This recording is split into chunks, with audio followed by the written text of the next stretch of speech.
Today's sponsor of the Vision Quest podcast is 920 Hat Company. Leather patch hats are in, and 920 Hat Company is here to hook you up with your very own custom hat. All patches are lasered on top-grade genuine leather and on popular brand hats like Richardson and FlexFit. Whether you're looking to show off your business or want a one-of-a-kind hat for yourself, 920 Hat Company can do it all. All the hats are handcrafted right in the Fox Valley, but worn across America. With over 500 hats in stock, they guarantee fast turnaround times. Honestly, Liam, looking at these hats, solid, right? Yeah, they're pretty. I like them. I like that patch itself. Oh, yeah. I mean, one-of-a-kind stuff. I know his name's Trevor. He does great work. He's actually gotten I think we got a knit hat coming. I think so, yeah. Yeah, we got that coming. So we're really excited to have these guys on board as a sponsor. So get down to check them out on Facebook. I believe they're on Instagram. Check them out, man. They got the best hats, I think, in the Fox Valley, if not in the state. Yes, sir. Yes, sir. So get down to 920 Hat Company on social media and check them out. All right, everybody. Welcome back to yet another. This is numero dos for the weekend. Another Vision Quest podcast episode. This one is a little different. Not too much. Well, no, it's different. It's different.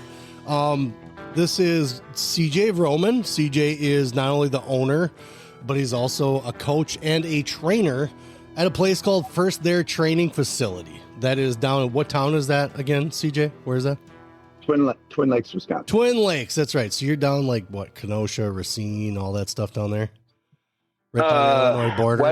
West of Kenosha, just north of the Illinois border. Nice. Right, Twin Lakes butts up against Richmond. Yeah, it's a nice little area. I mean, we've been down there a few times. It's a nice little area down there, though, as far as just surroundings. And I mean, you guys have plenty to do as far as, I guess, training goes, I would say. So for me, I've got everything I need around there. There's plenty of parks around. There's a 2-mile running trail right there. There's the beach and the water right down there. The town itself, the police force uses the gym periodically when they got to do some training. They're very receptive to me. Nice. Running around being a nuisance. The only problem with Twin Lake, there's 17 bars and 2 other shops, right? Yeah. And I get it. We live in Wisconsin, and people, let's put it this way, if you're proud of that, if you're proud of 17 bars and 2 other shops, and you're like, yeah, go Wisconsin, me and you are different people. That's not okay. Someone did something like that on social media. They're listing, like, Wisconsin was the top 10 drunkest cities or whatever. Like, we had 5 of them, and out of the 20 out of the country, I can't remember. We had like 15 on the list or whatever. It was like, holy cow, what is going on around here? But hey, kills COVID, right? Yeah, I mean, if like I said, if you're proud of that, I saw that one too. If you're proud of that, you and me are vastly different people. I'm not making a banner anytime soon for that one. That's for sure. But I mean, I spent my 20s, and we'll get into all this. I spent my 20s traveling around the world, living a very active life. Yeah. And I did all that, and I understand when you're younger, there's a time for it, but these people aren't doing the same things I would. These people aren't engaging in the same activities, aren't doing the same physical lifestyle. They're just going to the fucking bar and getting fat. And, right. Yeah. So speaking of that, started in your 20s. Where did you start off with sports? Where did your sports entity or your kind of sports lifestyle start? Was that real little, like 4 or 5? When did you start in sports? So I've listened to a lot of your podcasts. I haven't listened to everyone. I've listened to probably most of them, but listen to these stories of these people and everything. And there's a common thread of people starting sports young, or at least starting in something young. Yeah. I didn't start until junior high. My very blue collar family, very small town. Not woe is me, but I grew up in a 700 square foot house. Most people, bedrooms are that size. Yeah. I wish. Yeah. It's not that we couldn't. It's just that wasn't our life. Yeah. So, I mean, until I got into the schools that had it, until I got into middle school, I didn't do anything, right? I just roamed the neighborhood and got in fights and climbed trees and did all that fun stuff. That's pretty sweet back then too, you know? Oh, it was, we had a great neighborhood for that. We had a good vast amount of kids and we all, you know, we all took care of each other, but at the same time beat the hell out of each other. And it was, you know, I can still remember me being a kid on one of those Hot Wheels 3-wheels deal. Yeah. And my brother and his friends used to play a game, and this isn't very appropriate anymore, but they used to call the game Rodney King. Oh, hey. And, yeah. Very inappropriate. Yeah. We've learned since then. Correct. But it wasn't because of anything except for what they would do. Yeah. Well, but no, it was just the physical activity. So what they would do is I would go down the hill and they would ride their bikes next to me and kick at me or hit me with something until I got knocked off the 3-wheeler and then proceed to, you know, beat on me. So well, hey, I mean, you either learn how to ride fast or die hard. That's for sure. You know. No, my dumbass liked the game. My dumbass was all about it. So like games like that prepped you for what happened in middle school? Was that basketball you joined? What was that sport that got you into athletics? God knows. I was 14 pounds at birth and fat until nice. 6th grade. Yeah. I feel that. Plus so I was short. It all kind of happened like fifth grade. My brother, I have a brother who's 3.5 years older than me. He wrestled in middle school and in high school.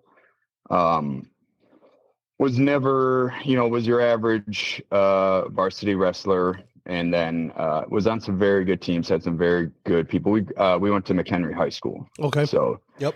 McHenry in the 90s had very competitive teams in Illinois.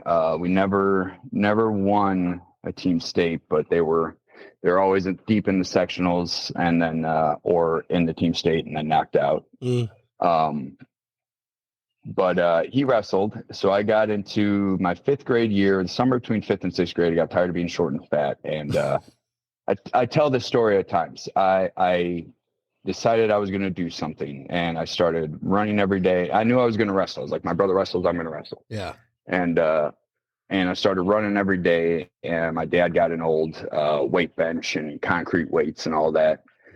And I went in the garage and I started lifting weights, and no real instruction, no real tutelage. So I also started reading books. I picked up the Arnold and Bodybuilding Encyclopedia, right? Nice.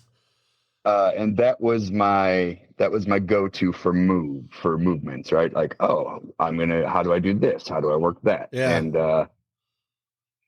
And then I went into 6th grade and actually wrestled on the A team, if you will, because they had A and B. Okay. Mainly because I was at least exposed to it. Yeah. Right. My brother wrestling and all that. I was at least exposed to wrestling. I started doing this work, and I was 100 pounds, and I could beat the 7th or 8th grade kid who was 100 pounds and had the spots. So there you go. Yeah. Yep. Well, you guys had a big enough middle school team to have 2 teams. Oh yeah. Yeah. I mean, nice. we had 3. McHenry is a big town, right? It's a big area, and it has a lot of people, and it always had high numbers, at least in the 90s and early 2000s in football and wrestling. So nice. Okay. Very, very high numbers. Yeah. And I remember my first match, right? And here I am. I'm a 6th grader. I'm on the A team. I've been making this my own personal journey, body transformation. Yeah. And I go out there, we're wrestling Grant, Fox Lake. Okay. And I didn't know anything about clubs. I did. We had a family up the road from me, the Wilson brothers. Okay. They were IKWF state champions, state places in high school, big wrestling family. Mm-hmm. They went out to Crystal Lake Wizards, right? So I knew the Wizards was a thing, but there's no way we were doing that. My dad got home from work at 5:30. My mom got home at 5. Dad drove from Crystal Lake back home. He's like, yeah, I'm not driving back to Crystal Lake. Yeah. So that's yeah, awesome, I was like, hey kid, yeah, you can go run around. You want this? I'll do what I need to get you this. You want me to drive to Crystal Lake? Fuck no, I'm not. No way. Yeah. And Fox Lake had a club, right? They had a club, and I walk out there, and coach is like, "Hey, you're wrestling a fifth grader. You'll be, it'll be good. You'll have a good match. You don't have to worry about wrestling an eighth grader or something." I'm like, "Yeah, I'm wrestling a fifth grader. I'm gonna whoop his ass." Sick, yeah. And I got spladled in like 30 seconds. Whew. So yeah, the kid, like, okay. I mean, it was just, and before the match, I can still remember this. I don't remember any, I remember a lot of things, but I don't remember a lot of the wrestling things. But I remember like before the match on the sideline, like you eye him down and you size him up, and he's just looks just fine. He's just got this little smile on his face, like, yeah, you're fucked. And in his mind, I know now, he's like, you're fucked. You don't even know what you're doing. Yeah, right. So I mean, obviously, I mean, when you're wrestling him and stuff, I mean, before he even got the spladle on you, where you kind of feel like, whoa, hey, wait a minute, what? This is a fifth grader? No, it probably wasn't even 30 seconds. It was, I've always been a very attack oriented, a very, yeah, let's go. Yep. So whistle blows. I'm like, oh, I'm going. And I don't remember all the details, but obviously I was in on a leg, and next thing I know, I'm on my back. Then you weren't, yeah. Right on. So what kind of, I mean, as far as like, how we have gear now, what were your singlets like back then? What did you guys have were they wool? They were almost, I think they were like the next step after wool. Nice. I can remember my brother being in something like that, and then when I came in, they were that thick. I don't know what you call it. I don't know what that was either. It still felt like it was still like a basketball jersey back then, like just a basketball jersey on your legs. It was kind of weird. Yeah, it was a basketball jersey feel. It didn't stretch much, right?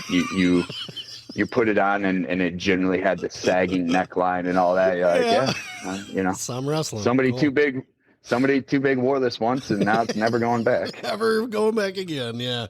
So did you, I mean, granted, we dealt with what we dealt with when we were little, middle school, little, whatever it was. But like when you started wrestling and got into it, your brother did it, but was it like instant love because of the combat version, just the combat in it and the hand to hand, and it's on your own? Did that kind of draw you into it a little bit more than just your brother?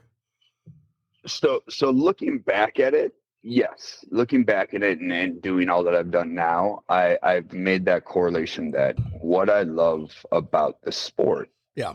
And I don't even, to me, I don't consider it a sport, right? It is a sport. It's a lifestyle. Yeah. Right. It is my lifestyle. Hands down. And, I loved the lifestyle because it was the constant, push, right? Yeah. The constant challenge, the constant, what can I do against, opposite force? Mm-hmm. Can I control not only myself and you? Mm-hmm. And the fact that you could just wail away on yourself and your partner and just come away with such a feeling, right? So like this morning, I didn't swim this morning. I went and hit my barn and climbed for 40 minutes, mm-hmm. Just to get that feel, that like the old Arnold impression, to get the pump in my forearms and in my biceps, and to get that feel. And you can do that in wrestling, and you don't get it in just one local spot. You can get it everywhere. Like your entire body is just destroyed, and it feels great. That is a special breed. I'll tell you this much, just because I've been through a lot of sports in my life, and even right now I play soccer. I started playing soccer again, but I can't remember a time, and that's probably what made me not so much a wrestler. I was still an athlete, but wrestlers are different. They're built different. The things they go through and went through at some point are just different. Where I couldn't, I rolled my ankle when I played soccer. I rolled it bad. I made a big pothole, whatever, and I rolled it over. And I wanted to play. Like, don't get me wrong, like that pain still was like, I'm playing. I'm going in. I want to play, because I had a goal in mind at that point. Whereas if that would have happened at practice, I probably would have been like, I'm done. I'm done for the day. I don't care. But the moment that was going on, guys are running down the field. We're in competition. Like, my brain was go. But if it was, like I said, if it was a practice, my brain probably would have been like, you probably should sit down and take a break. But whereas like guys now, Liam's to that point now too, where okay, whatever. It kind of hurts, but I can make it. I'm going to go back out, kind of thing. But that's an individual sport, and that's an individual decision to be able to go back in like that because you're fighting another individual. Whereas I had teammates to back me up, so. Yeah, it's a give and take too. So like your practice example, the old school mentality isn't necessarily always correct. Sure. Right. Time wise and planning events and competitions and at higher levels, it might behoove you to just stop and rest. Sure. It's a dangerous thing though, because if we apply that to everyone, if we apply that, oh no, you got a little boo-boo, you should stop. It's better for you as an athlete. Then we lose those lessons. We lose that grit. We lose that ability to persevere. Yeah. So, Yep. So middle school was all right for you. I mean, you said you're on the A team and things were good, right? So, yeah, and middle school continued as it was. So I didn't wrestle IKWF. I wrestled IESA because, again, I didn't know anything about clubs. I knew about it, but there was no way I could do it. At that point, you could only do one or the other as well. You weren't allowed to do IESA and IKWF.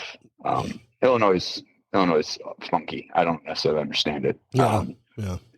But I found success. I found success as a junior high, middle school wrestler, and I was I think my 7th and 8th grade year I won the conference, which again in the big picture means nothing. In the immediate picture of other competitive wrestlers means nothing. In my world, it was huge. Yeah. Yep. Made it to state my 7th grade year, and then my 8th grade year. I took 5th in state. Okay. I lost to a Grant kid, a Fox Lake kid that I lost to earlier in the year. And then I turned around and wrestled right after it. It was literally like walked to the stands like, hey, you're up on here, and walked out. And was I okay? Yeah, but that still plays a factor. Emotions are high. I'm a young kid. Yeah, for sure. Lost that one and then won the last one. And it was phenomenal. In my town, in my area, it was huge. It was, oh my God, look how good he did. And it was great. I had a lot of success and I really loved it. And, like I said, my style was attacking, and it wasn't fun wrestling. It wasn't enjoyable to fans. It was, I'm going to take you down. Now I'm just going to control the shit out of you. Yes. And maybe I'll turn you. Maybe not. Maybe not. I'm not quite, I'm getting there. But I don't know. I don't know anything but a half. I think there's a lot to be said.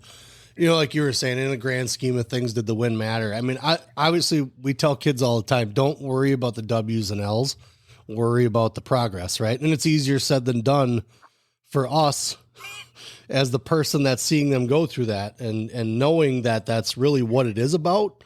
But I think, like you said, in the moment as a kid, when you're having those situations, and it's something that you've been working on. It's as an athlete or a kid athlete, whatever it is. So you have these expectations of yourself, not so much of the situation or the win or the loss, but you just have expectations of yourself. And we try to, as best as we can as coaches or as parents, we try to wrangle that in a little bit more to bring it to a reality. I think we do it more for us in the instantaneous moment, just like the kids dealing with. And then you tend to move on from that going, and parents do, back to the win-loss thing. You wouldn't have lost if you had done this, and you don't even need to be badgering the kid. Like you're just telling them, hey, you wouldn't have lost if maybe you'd have done this, or maybe you would have won if you'd done this. Even that nice conversation still kind of sets a kid up for a little bit of a railing, mentally, like, oh, fuck, all I'm doing is screwing stuff up. When in reality, all you're asking is just that thing that you could have done, just do that better, and then you'll see a result. I think we don't explain it correctly sometimes, but I think with the mentality. What I like, go ahead. What I really like, and we'll get more into this as we talk about my high school time as well. What I really like about your podcast is you focus a lot on talking about the high level instruction that's in the state, and about these college guys, these not even college guys, but experienced, successful high school wrestlers, and people coming back to community and giving to the sport and expanding these people's knowledge. Correct. You know, I wouldn't change a single way things are done because of the other experiences I had in my life. Mm-hmm. But I was a lost opportunity, right? I was very competitive. I wanted to be good at wrestling. I wanted to do so much. I had the work ethic. I was up every morning myself at 5, 6 in the morning, running and working out. When I got in high school, I had a coach who would go to a gym nearby. I would have my dad drive me to that gym on the way to work, and I'd be there at 5 in the morning working out because I knew that he was there and I could get a ride to school afterwards. Yeah. Right. And he was amazed. So it was, you know, the first few times I was there, I was like, don't ruin my workout. Get away from me, kid. I just coach you. And then eventually, like after a month or so, it was like, yeah, start working in with me. And you know, you're here, you're committed to this. I'm gonna work with you. Yeah. So even in middle school, I was doing this, but all my coaching in middle school was exactly the aspect where it's, hey, you did great. Good job. That's it. Yep. There was no, my middle school wrestling coach was a communications teacher. He wrestled like one time. They just needed a coach, you know, and it was just great. I mean, he was a great school coach. It was good for the students. It was good for that. But any competitive, you know, wrestler that wanted to learn more and get better at it, it wasn't happening. Yeah. So then my 8th grade year, we did get a guy in who wrestled. He did wrestle in college, but it was like his first year teaching, you know, and he wasn't that involved in it. It was, hey man, I'm just getting my feet wet and figuring out how this all works. Yeah. So my entire middle school time was just, hey, whatever your brother taught you or whatever, try to do that, and we'll, you know, go get him, kid. Well, yeah. So I mean, it's good, but you need, like you're saying, you need that aspect training going by. Yeah. You hear that? What's that? Yeah, a little bit. I heard the horn. That was all I heard. Just okay. That was it. You need that other aspect to where, hey, good job. Here's what you have to do to improve. Yep. Right. If we leave. Right. Improve, not win. Right. Improve. Correct. Yep. If we leave that part out, then you're capped, right? You can only go so high. You can only go as high as your physical ability was, right? And that sums up my wrestling career is I had a very high physical ability. Yep. Very low wrestling skill set. Sure. So whenever it got to those high level matches, I was at a disadvantage. Right? Sure. If I couldn't wear you out, if I couldn't move, you know, that second faster than you, if I couldn't power through something, you were getting it. Yeah. And right on. I think that, you know, just from playing soccer. So like my high school soccer coach he'd been coaching forever, but he was like one of those guys that started coaching youth soccer or something. And he coached there for a couple of years. Then I think maybe he coached in middle school, but then it was boom. He was a high school coach, and he wasn't a guy that traveled all over the world. He wasn't a guy that you know, as far as in athletics or anything like that. He was by the time I got there, he was a old retired soda delivery guy, you know, kind of thing but he was good at coaching. So I've mentioned this before. You can have a coach that can make a gigantic impact on your life, huge impact on your life, and was an absolute horrible athlete, you know, just because however athletics was for them just didn't translate as far as the competition piece, right? As far as them being in it. But as far as them formulating a plan for others to win it, it's a brain thing, right? I mean, we're talking about mechanics of a sport, whether it's basketball, soccer, and possibly even wrestling. Wrestling's a little different to me in my eyes, just because of number one, it's an individual sport, and you have to, as a coach, you have to change your channel every time that next kid goes on, because you have a set way that you've been training in the room. You have a set way that you are when it comes to having any type of itinerary for the year, but each kid is different. So each kid that goes out, you know them, you've been training with them, you've been coaching them in the room and stuff like that. But you have to change that over every time. And I think that got lost probably somewhere when we were kids in the 80s and 90s and or even before that, where it was just it was out to win. Now college coaches, we all know they're expected to win. They have to. It is a business for those guys, but they need to get the athletes in that are much more adapted to probably having to figure things out on their own all the time, whereas like coaches now that we're starting to finally get that we're getting in the state that have the experience that like you're talking about, you can hear them saying that, I went through this and that's why I can relate this to these kids. They've been through it. It's hard for me to look at a chemistry teacher who coaches and then looks at me and says, how come you can't do this? And I'm like, why can't you? You're a chemistry teacher. You're just telling me to do it. Whereas there's a lot more respect, I think, now with the athletes that are coming back and doing what they're doing and just having the access to someone like that with that mentality and that type of perseverance that they've had to go through because of the sport or injuries in the sport or any type of, I guess, stressor or just unnormal situation. It's great to have those guys around and just listening to some of these guys at the camps as well, because they know. It's not talking to John Smith who teaches shop class and says that your son can't do a layup because he does this wrong. It's like, I want to know where you're getting your tutelage from. And then he says, well, I played for blah, blah, blah. Oh, okay. All right. Gotcha. But if you're telling me you're just making wooden boxes down the hall and you're telling me that my kid can't make a layup because he doesn't spin it right, I want to know where you're getting your information from, kind of thing. So confidence goes a long way, not just with the parents, but with the kid too, because the parents are talking about that coach. It all boils down to parents, man.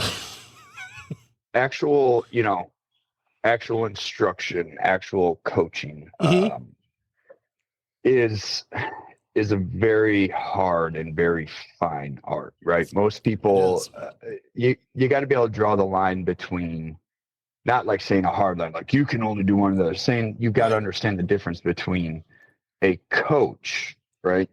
A club coach, a area junior high coach, a guy who is giving an opportunity to kids, and a coach, an instructor who is there for higher tutelage, higher level stuff. Yep. Because you could be an Olympic medalist, you could be a world champion and be an absolutely horrible instructor. Correct. Yep. And a lot of those guys can admit it too. Yeah. Right. There is a lot to it. And as long as you're able to do the work on the side, like you're saying, like using basketball as a reference, which is weird. This is a wrestling podcast. We're talking basketball.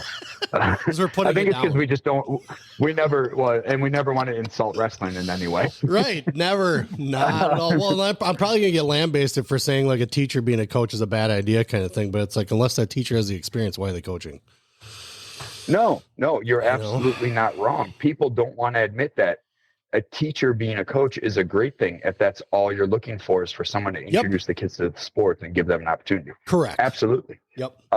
Absolutely is a great, we've got coaches around here in the school systems that I look at and I understand their experience level, their education, the money put into them is different than the money put into me. But I look at it as, and I say, you're a phenomenal person in the school for the kids. You show them the right way to act, the right things to do. You care about them. You take care of them. Yep. You are not their wrestling instructor. You are not the guy who should be leading with an iron fist. You are not the guy who they're going to look at and say, yep, oh my God, I want to be just like you. They're going to look at you and say, thank you so much for caring about me. Thank you so much for helping me through. There's plenty of them, and you need them. Yep. But you also need the guy who can actually instruct the sport, who can actually instruct athletics and fitness and different things. Correct. And even if they haven't done it, right? Going back, even if they haven't done it at a high level, if they have the desire. So I do these team camps, and I actually got to send out some information today to some teams, and I send a package of information. Yep. Guess what, coach? You have to do some fucking work too. Yeah. If you're telling me that you're the coach, you're in charge of these men, you're in charge of or men or women, and you're in charge of their development as an athlete, as a competitor, as a person, you're going to have some work to do too. And it's simple work. It's coordinating them, getting together, learning movements, learning things, because they show up and they have expectations when they show up. Yep, exactly. Things I expect them to be able to do. Yep. So it's their job to do it. So if that coach, middle school basketball coach played basketball, but did more so as a social aspect, is going to coach, and he goes, man, I'm committed to making these kids good basketball players. And I want to be there not just for the kids that just want to play basketball, but for the kids that want to really learn. Yeah. And he spends the time watching film. He spends the time reading. Mm-hmm. Then he can be a good instructor at it. Yeah. He can absolutely stand right next to that guy who's like, oh, I played in the NBA. Yeah, well, I'm better at teaching basketball than you because I've put the time in to learn. Right. And I'm just a better instructor than you. Right. Yep. So I agree with that. I hate wrestling camps. Really? Now, tell me why you hate wrestling camps. I think I know why. I hate technique sessions in large wrestling camps because it's a waste of fucking time. Yeah. And I could get as much technique for my students. I could get more out of that time than they got in that, hour mass technique session with 500 kids in there. Yep. And then they can hardly hear, mom and dad just paid $150 because so-and-so is doing a technique session with 150 kids, 200 kids in there, and just him instructing. Yep. And they're all playing grab ass, all ages, high school and down. Yep. They're all playing grab ass. They're all doing this and that. And then he says, they clap hands. They're supposed to go do it. They do it for 30 seconds and then they're just fucking around. So prime example of that. So we talk about a lot. You and I have talked about this before, but we talk about, and then we're going to get into your high school stuff after this, because we got to stop talking about coaching. We got to talk about some of your high school stuff. We'll talk about coaching in a minute, but to expound on what you just said, there is a large issue, I think, not only with just camps, but I really wish, and it's hard to sustain a club and say I'm cutting off by having this many kids. Obviously, if you have a club, you have to pay bills, so you got to be able to have people come in. So what I'm going to say is probably going to be a little contradictory. But with that being said, their camps, yes, correct. I think camps are a good fundraiser for a club. To get outside people to come in, and raise a little money. You have someone very cool, very nice come in. Kids can, have a great experience meeting that person. Do I think that they're necessarily walking away with the most technique in their life that they've ever learned? No, I don't. I think camps are great for little kids, just because the focus doesn't have to be on that next step up of getting better. They're going to learn something new out of that either way. But once you get past like 4th, 5th grade, those camps are useless. They're there for, and I did it. I helped set up camps like this. I'm no stranger to this. They are to generate revenue. I mean, it really is to just get another little extra money into that club's pocket. Now, is that athlete going to bring good information? Of course they're going to bring good information. That's the reason why you technically brought them in. So they're going to bring good information. Most of it's redundant in the things that you're already learning in the room, and there's just a tiny little tweak or something different that they do to it, and that's it. And then, the odds of that kid using that piece of technique is pretty slim, pretty small, that's ever going to get pulled off, unless that kid just is like, oh yeah, I'm going to this tournament, I'll be able to try that this weekend. Maybe they do it, and then that's it. So they gained a life experience and a great experience of meeting that person that maybe they saw wrestle somewhere and they've been waiting to meet them. That's a great way to do that. Are you necessarily getting every single thing out of it? No. So like Liam just went to this Fargo camp, right? Down at Parkside. He loved the campus. He was really in love with the food that was in the cafeteria that they had. That was said it was probably the best cafeteria food he's ever had in his life. I love Chow Hall food. So he goes, but we're still stuck in this era, in this little thing of where this is what happens at camps. Everybody finds their buddy, right? Yeah. Everybody finds their buddy. And then there's that group of buddies that get together that never separate. They never separate at all while they're outside of the camp, and they never separate at all while they're inside of the camp. And guess what? They do the same shit inside the wrestling room at practice. So now what are you really getting out of that, since you've been practicing with the same guys for about 6 months, 7 months? A lot of times, a lot of this camp stuff gets lost in the I think in the rush of, hey, we got this coming up, we got to do this and things like that. Now, great camp clinicians there. Awesome. Great camp clinicians.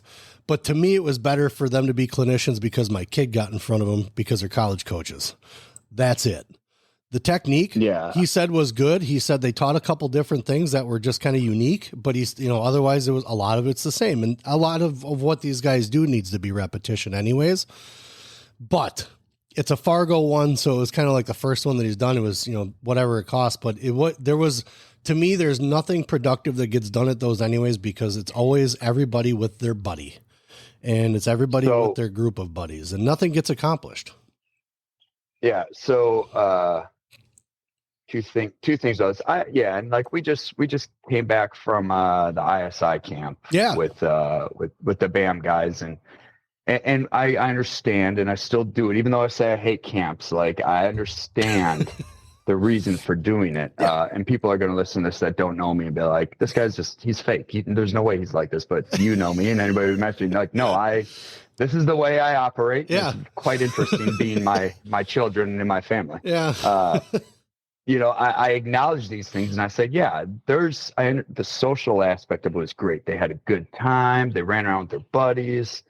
They wrestled a bunch of duels, which were good. Yeah. Got a lot of confidence because they had a successful weekend. Mm-hmm. But as far as their physical growth and their growth within the sport was not aided to the level that it could have been in the time that we spent doing it. Yeah.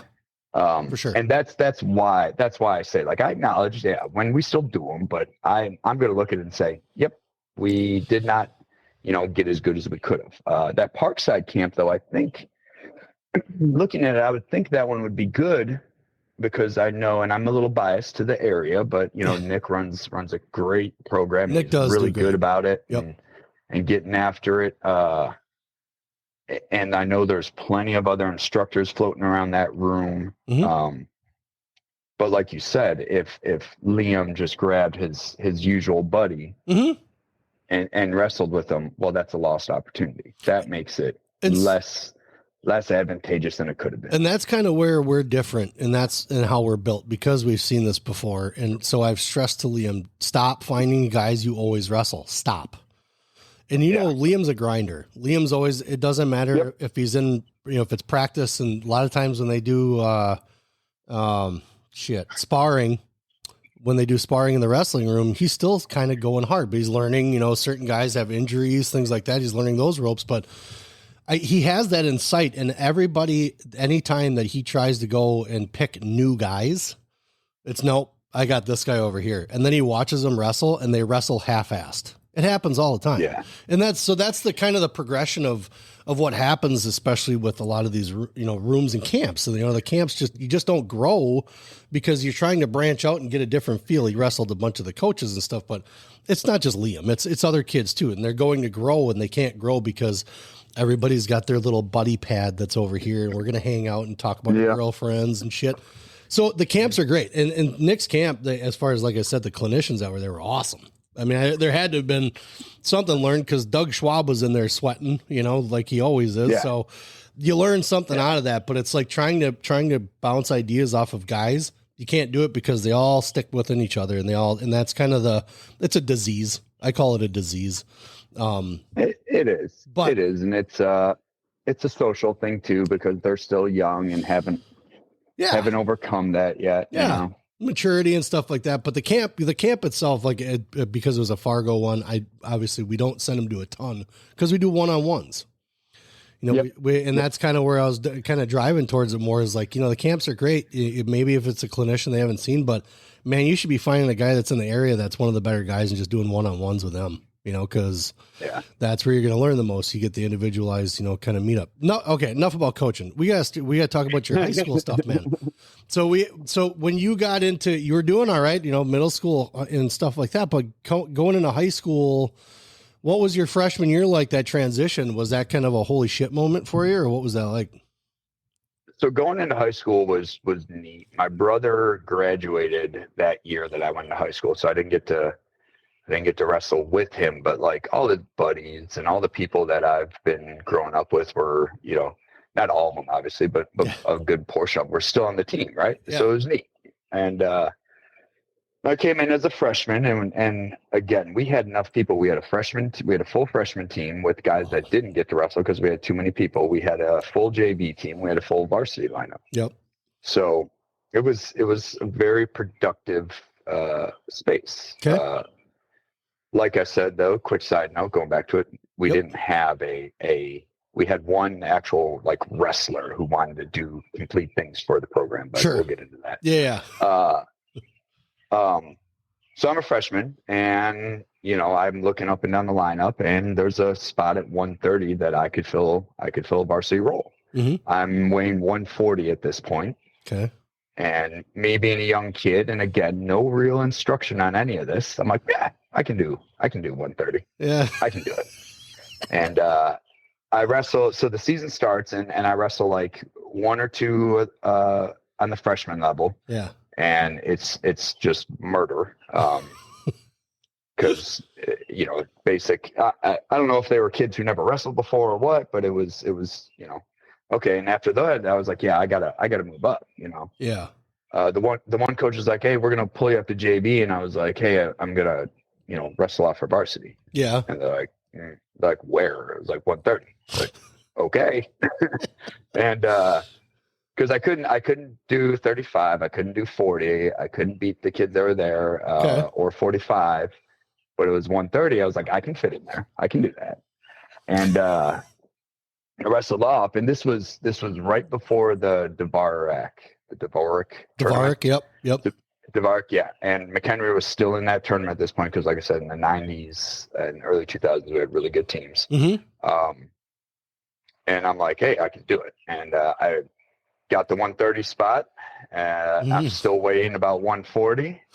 I show up Saturday morning to head to the tournament, and I'm weighing 138. Yes. And I ran, and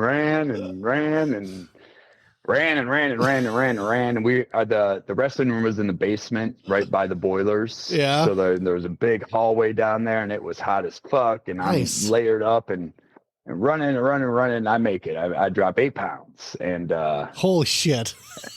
Yeah, and I was absolutely miserable. I went 2 and out. My second match was actually a match at least. Yeah. I went 2 and out and was absolutely miserable.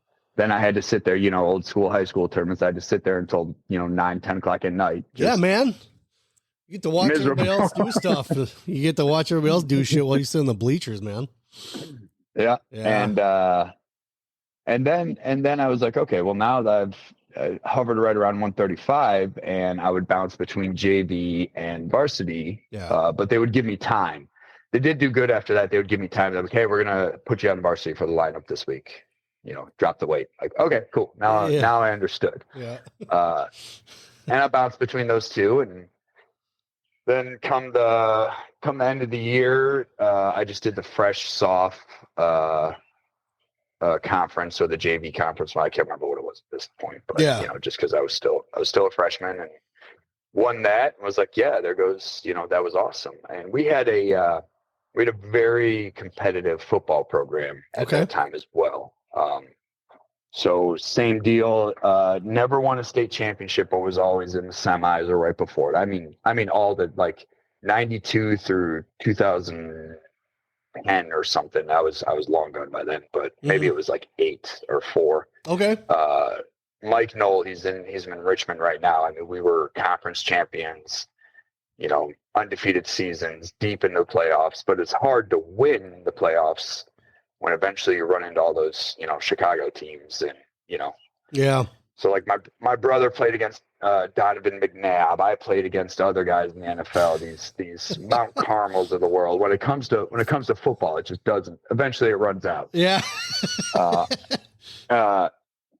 So we had this super competitive football team. And again, this is still me, right? And this I'm telling this because I knew nothing about athletics, right? I knew nothing except for what I observed with my brother and what I kind of absorbed around the way. So I go to this, start of my freshman year, I go into this football camp, and they're putting us in positions and doing things like, hey, okay, go back and be the safety. And I'm like, okay, I know that I go there because I'm replacing that guy who's there. Yep. I go out there and they say like down, set, and I get in a 3-point stance. Yeah. Because that's what I thought you were supposed to do. That's what I remember from TV, man. Yeah. Yeah, I get a 3-point, and everybody just starts fucking laughing at me, and the coach is just Jesus. going at me, and I'm like, I don't know. Mm-hmm. I know nothing. Yeah, show me. These other kids played the club football and all that, and I'm like, show me, man. I don't know what the hell I'm doing. Show me the money. I'm just a machine. I'm just a nonstop engine here. Get me pointed in the right direction. Teach me something. Yeah. So that was my freshman year, and a lot of lessons learned, and it was good. Went into my sophomore year, and again, going back to the football. So we had the program was college level, was professional level. We were. Shit. If you were, as soon as wrestling was over, I was in the gym, right? Yeah. And you had charismatic coaches who cared and who would set the right mentality and tone and expectation that even though they were optional, you knew they weren't optional, right? If you weren't there, they found you. And we're like that day, they found you. They call you home, like, hey, where you at? Yeah. Oh, I had to do this. Like, okay, well, just let us know. And we'll be okay. Yeah. And you're like, shit. They're watching. So I mean, working out hard, knowing what I know now and looking back at it, we did things wrong, but so did everybody then. You know, all we did was a bunch of shoulder rotating forward lifts that, really fuck a person up. But it was all the way through the summer. There was no off-season wrestling, right? So my wrestling program wasn't as good as my football program. As soon as wrestling was done, there'd maybe be 1 or 2 open mats, and that was it. Really? There was no club in McHenry, and anybody who knew more would go out to Crystal Lake, or maybe they went to Fox Lake. So Fox Lake and Johnsburg had clubs at that time. Yep. But they were very school based, right? Okay. They were area based. Yeah. It wasn't like people went out there. So I didn't wrestle. I didn't wrestle at all. I didn't wrestle besides what me and a group of other people would do periodically out in the dirt. Right. Sure. Yeah. They're like, hey, before football practice, we're gonna get together and wrestle for a little bit. Okay, cool. Okay. We talked to coach. Hey, can we get the mats down? No, you can't. What? Okay, well, we're just gonna go outside. Nice. We'd roll around. And then, but the football program was it. I was training hard, and then it would always get to that point where, because I loved wrestling was my sport still. I still loved it because, like we alluded to, that feeling that I got while doing it, the sensation, the drive. So we'd get to near that end of the football season, and we're going deep in the playoffs. And I'm looking at wrestling started, and I'm always going, "Fuck, how do I get out of this? Like, how do I get to wrestling?" Yeah. And because I wanted to do it so much. I wanted to do it so much, but I didn't have, a missed, like I said, I was a missed opportunity. Sure. Yep. Had there been something in the area or somebody that would have scooped me up and been like, we're going to make sure you get here and do all this. Yep. It would have thrived. That doesn't necessarily equate to winning. You can't say, oh my God, I'd have been this and that. Right. But no, I would have been successful. Right. So we'd always get to that point, and unfortunately I would never, my sophomore year, I was like, okay, well, I'm going to go wrestle now. We're done. And and again, football was huge. We had a freshman team. Okay. You had a sophomore team. Yep. You had a JV, and you had a varsity. Wow. That's a lot. So we're like, hey, we're done. Like, it's time to go. Like, no, we're going to pull you up for the varsity playoffs. Oh, fuck. Son of a bitch. Yeah. And I can't say no, because these guys were good coaches. They were on top of it, right? Yeah. They made you feel like you were really letting them down if you weren't there. Yeah. I could have absolutely been like, hey, I'm a sophomore, wrestling's my thing. Yeah. I don't want to come up. And they'd been like, yeah, okay. It's like that program was built that way though. Like those guys were the coaches of that upper echelon type dudes, you know, while you're down here in freshman, like, man, we could really need you up here. And you're like, I don't know. I got like 4th of July breakfast coming up. And they're like, oh man, I don't know what we're going to do without you. And you're like, I gotta go. Okay. All right. It's a design. It's a design. Yep. Yeah. And they were smart about it and did it. Since we're talking about it, there was only one time I missed, and I didn't go. I went home, and no. I had detention. Oof. You don't want to tell coach about that. Fuck. Well, we skipped over some of my middle school. I wasn't a good kid in middle school. I got expelled and different things. We can bring that up later. That's fine. Yeah. So I had detention, and I was like, and I wasn't there. Yep. And I'm gonna be like, nothing. And I saw the coach. I was like, oh yeah, sorry, I went home. He's like, okay. And half a day goes by, and I go to his office, and I shit you not, and I ain't worried about being manly or anything. Okay. Yeah. My body counts higher than others. So, so I walk in there and I started bawling. I started crying. Yeah. Because I lied to them. Yep. That was the presence that they had. Mm-hmm. And I started crying, and I told them, I was like, I had detention. I'm sorry I lied to you. And the guy's name is George Cater. Yeah. He actually works with veterans now in Lake Geneva, and a great dude. Okay. He came to the gym once. Busy man, you know, he does all his own things, but he came in to see me once, and I jumped on him like a little monkey. And he just looks at me, and he's like, it's okay. Thank you. You know, thank you for telling the truth. Yep. And that was it. And he knew at that point that the lesson was learned. There's no more that needs to be done. Yeah, exactly. Yep. So there's this great philosophy, great culture, and then going to wrestling season my sophomore year, and I'm behind the curve, right? They're a month into it, and I'm just getting there. Yeah. They're competing already and everything, but I filled the varsity lineup, finding success, doing well. I think I took third in conference that year because we got in the conference tournament. So we wrestled Grays Lake. And at that point, they had a kid who was, you know, he was a senior my sophomore year. He placed all four years. Yeah. We wrestled him in the conference, and I'm beating him.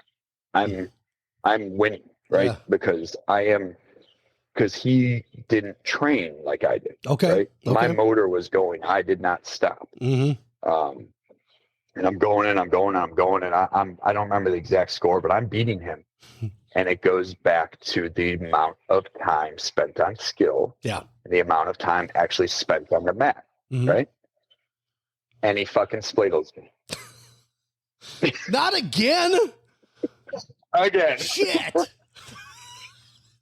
Wasn't the same kid though. This wasn't the same kid, was it? Wasn't the same kid. Okay. Wasn't the same kid. Right. And I've always shot an outside single. I always like a nice short step drop outside single. Yep. Head tight on the inside, driving in him because I'm strong, I'm physical. Yeah. And he just, you know, blocks in and scoops and drops down, and I get spladled. Oh man. And I get pinned. Yeah. Fuck it. I'm livid. Right. Have a good sophomore season. I won a lot more than I lost. Yeah. I think I placed in every tournament that I wrestled in. Did well, and then we get in the conference, and I get them in the semis, and I was like, it ain't fucking happening yet. And I had at this point, right? I'm wrestling varsity, and I get a little bit more instruction. Our head coach wrestled through high school in Bloomington. He didn't wrestle in college, but he was I know he won at least one state championship, maybe more. He was a very good coach. Sure. Yeah.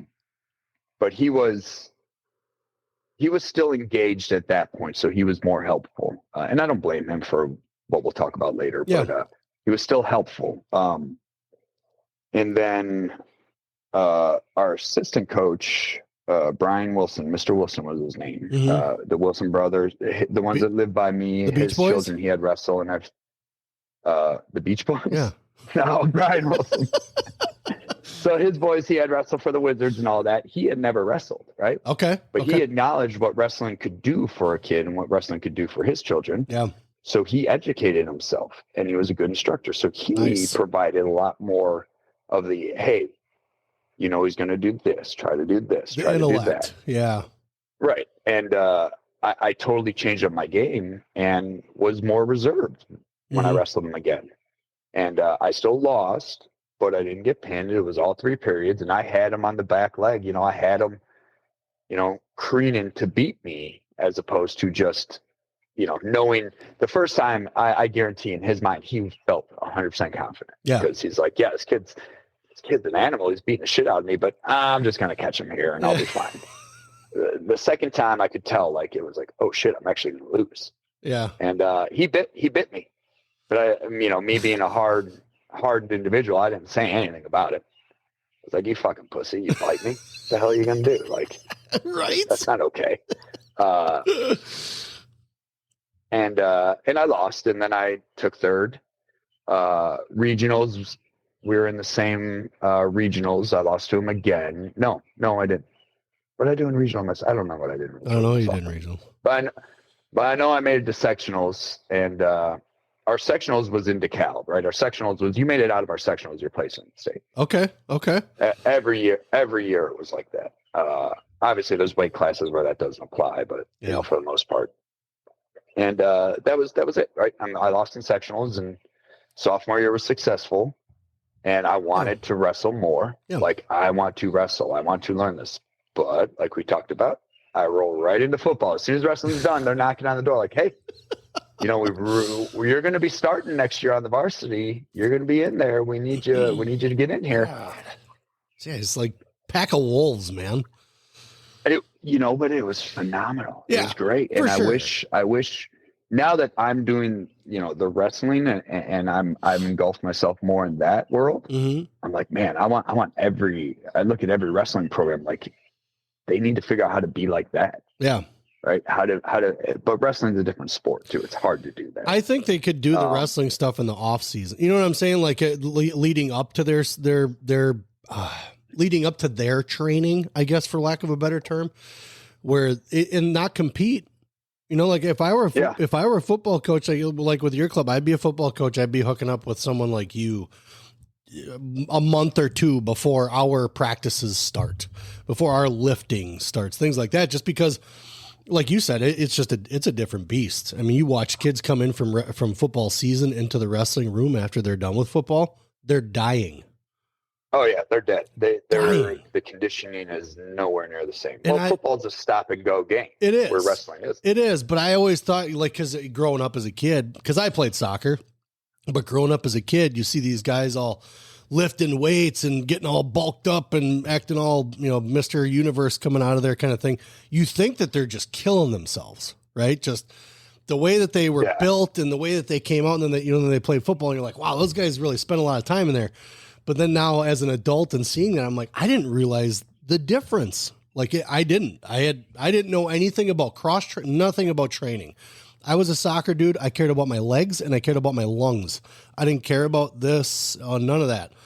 So I still had to do some working out, but I didn't have to do what they were doing. I was like, man, but then I kind of see what the wrestlers are doing. And now I'm like, why is there the difference? Like, why didn't football grab onto that type of training? You know, the hardest thing for me to do in the gym right now is to train wrestlers for speed, for agility, for strength, because it's such a different animal, right? I have to explain to them all the time that you should not leave here feeling like you do after a hard wrestling practice. Sure. There's workouts we do that I design and set forth that you're going to, and you should. But we're doing true speed, true agility, true mobility, true strength training. You're not gonna have the same feeling. Yeah. I want you rested. I want you recovered before your next set. Yeah. So it's so hard with wrestlers, because I'll design a workout that should take, 45 to 50 minutes. Mm-hmm. And if I don't keep my thumb on them, they'll be done with it within, 30 minutes, 35 minutes. Sure. It's like, guys, you need a little more recovery there. Well, why? Because if you want to make larger gains, if you want to improve at a good steady rate as opposed to slowly, then you need to let your muscle recover. You need to let your body recover, and then go from there. And speed is really hard, because speed is a neurological connection between your brain and the muscle, and how fast that signal can be sent. And twitch, man, if you're not covered, if you're not recovered, then you're not working speed. Yeah, for sure. So when we do a 40-yard dash with a 5-minute interval between them, right? 1 minute into it, they're just like, I'm ready to go again. I'm like, I know, but just fucking wait, man. Right. So yeah. So the coaches were hunting you down again, kind of like, hey, we need you next year. Hunting you down, getting you right back in the weight room. And like I said, they weren't doing the best things in the world. Yeah. So I started to be hindered as a wrestler due to mobility. Sure. Right. I could not squat with a bar on my shoulders unless my arms were completely out parallel to my body. They were straight. Really? I didn't have the flexibility to do that until I was almost 30 years old, when I said, okay, I need to fix this. Okay.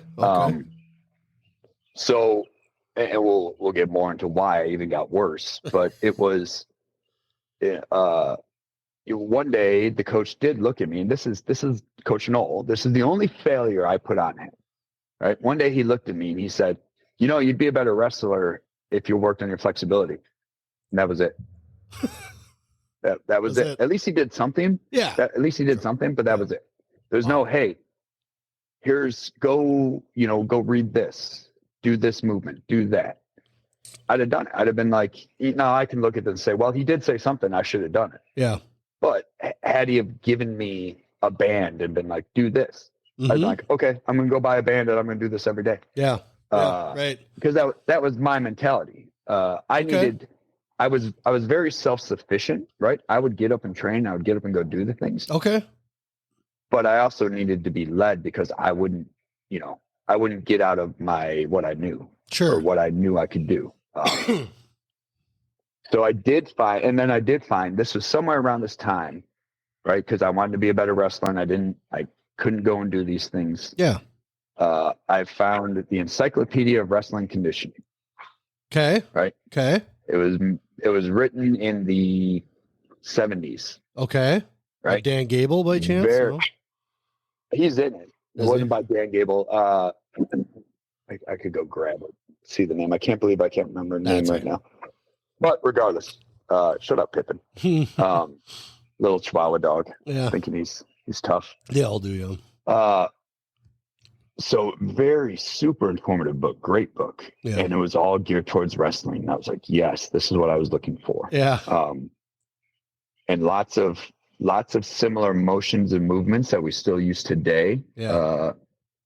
What I didn't know at the time is that a lot of it was things derived from Russia, because eventually I fell onto Pavel Testovali, okay, or however you say his name.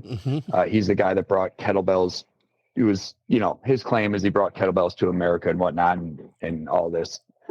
A lot of the movements and things were just kettlebell movements. Yeah. And so I fell in love with that. So I'm doing my football lifting, and then I'm doing my secondary stuff that I read from the Encyclopedia of Wrestling Conditioning. Yep. Just putting undue amounts of rolling forward stress on my shoulders and doing nothing to combat it. Sure. And go through another season, and this is when things get kind of hairy. Every school, there's always shitheads, right? Yeah. There's always meatheads, shithead kids. And Yep. we had a very competitive team, a very blue collar, hardworking team that had a lot of kids that liked to do a lot of extracurricular activities on the outside. Sure. Yeah. And to the effect of my sophomore year, I forgot this, my sophomore year, I'm up playing in the playoffs, and I get a chance to be running back. And these guys who are eating pop brownies and everything before games even were losing. Christ. And our running back, I'm rotating in at nose, I'm rotating in at running back, mainly just to block or go hit somebody. And the kid gets banged up or something like, hey, you're going in. I'm thinking, okay, I'm going to go in and block. They're going to do something else. No, he's like, no, they call a play and I'm running the ball. It's like 3rd and 14. And it's like 3rd and 14. And I fucking get the first down and I'm all excited. Yeah. And I get back to the huddle and they yell at me because I'm excited. They're like, settle the fuck down. What the fuck? They're arguing and shit. And Jesus. these are underclassmen, a year, not underclass. They're a year older than me. Mm-hmm. They're not the seniors. And this is that group, the same group that I had in wrestling, and they did the same shit. Really? And they'd have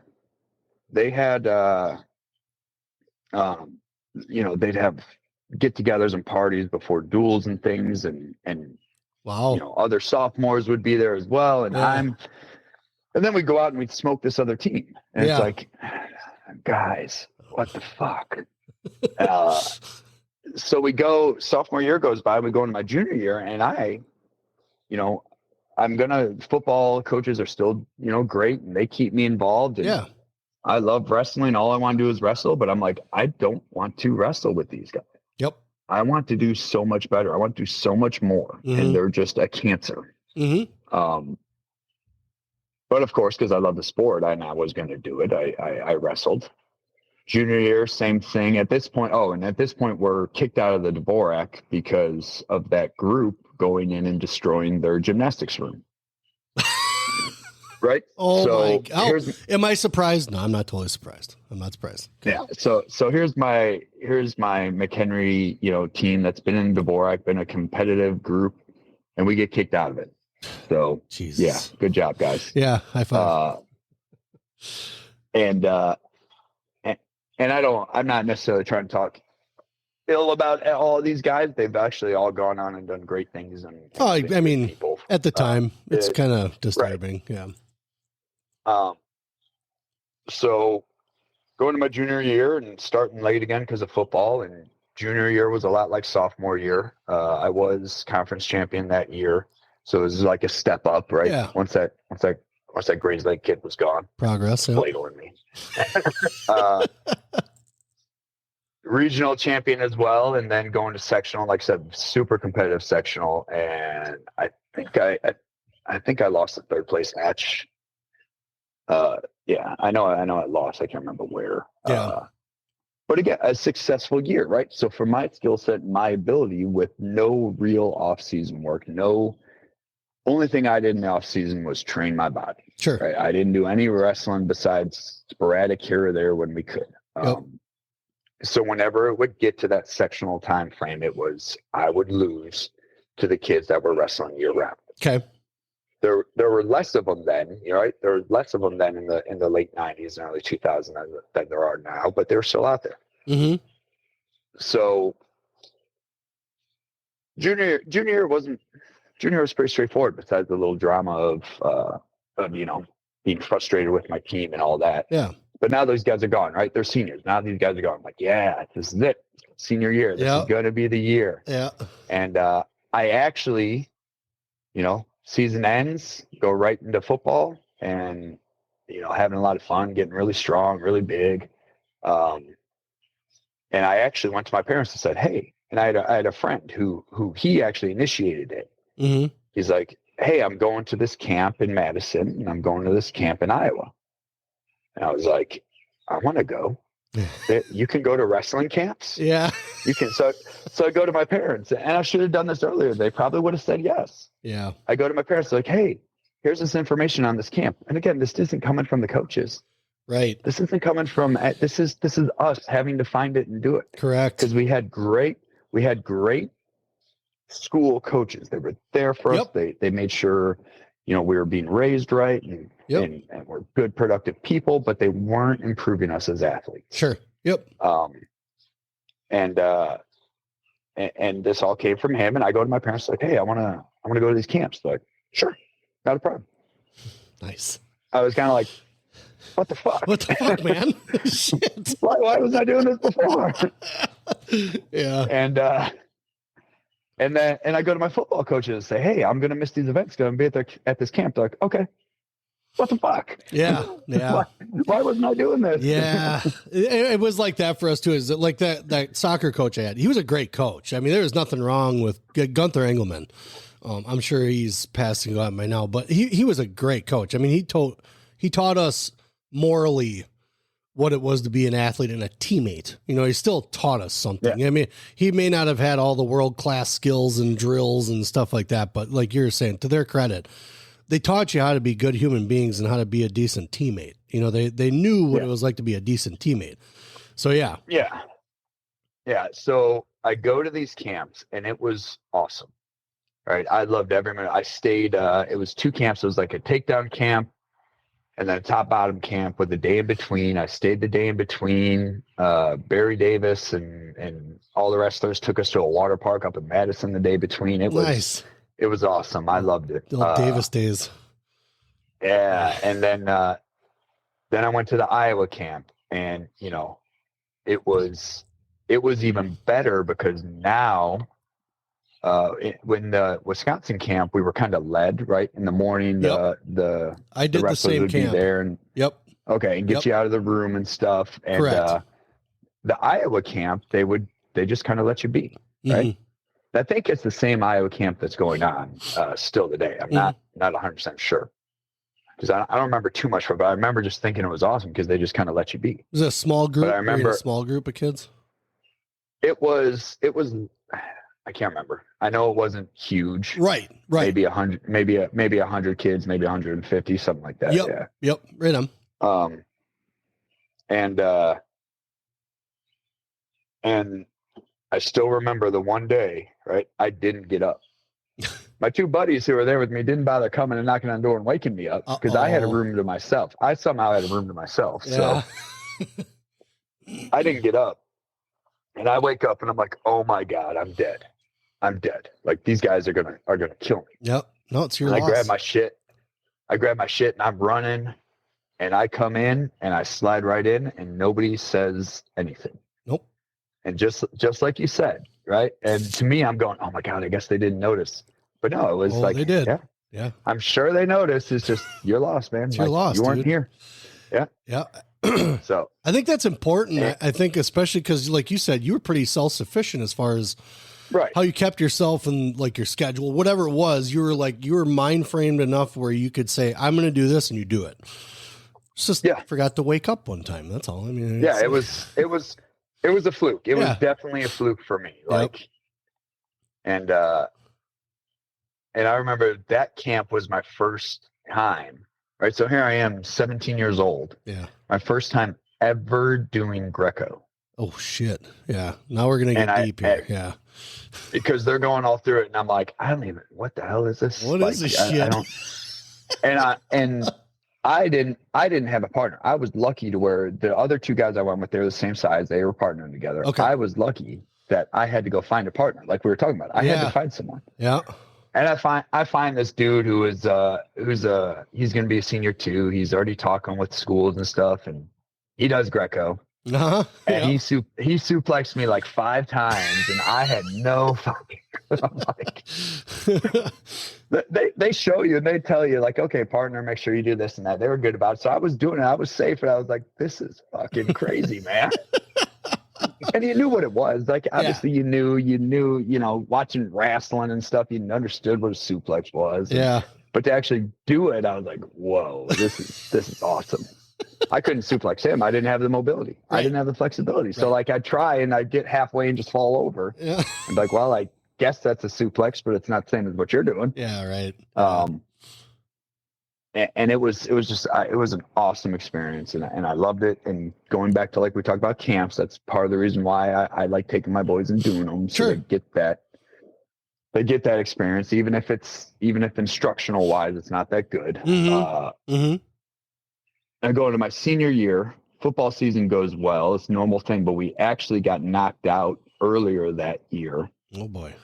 So I didn't miss any football. You know, we were still undefeated, still in the playoffs, but we lost sooner than we expected. Did you miss any wrestling? No, I didn't miss any. That was like my senior year. It was like, yes, I'm here before the season starts and everything. Yeah.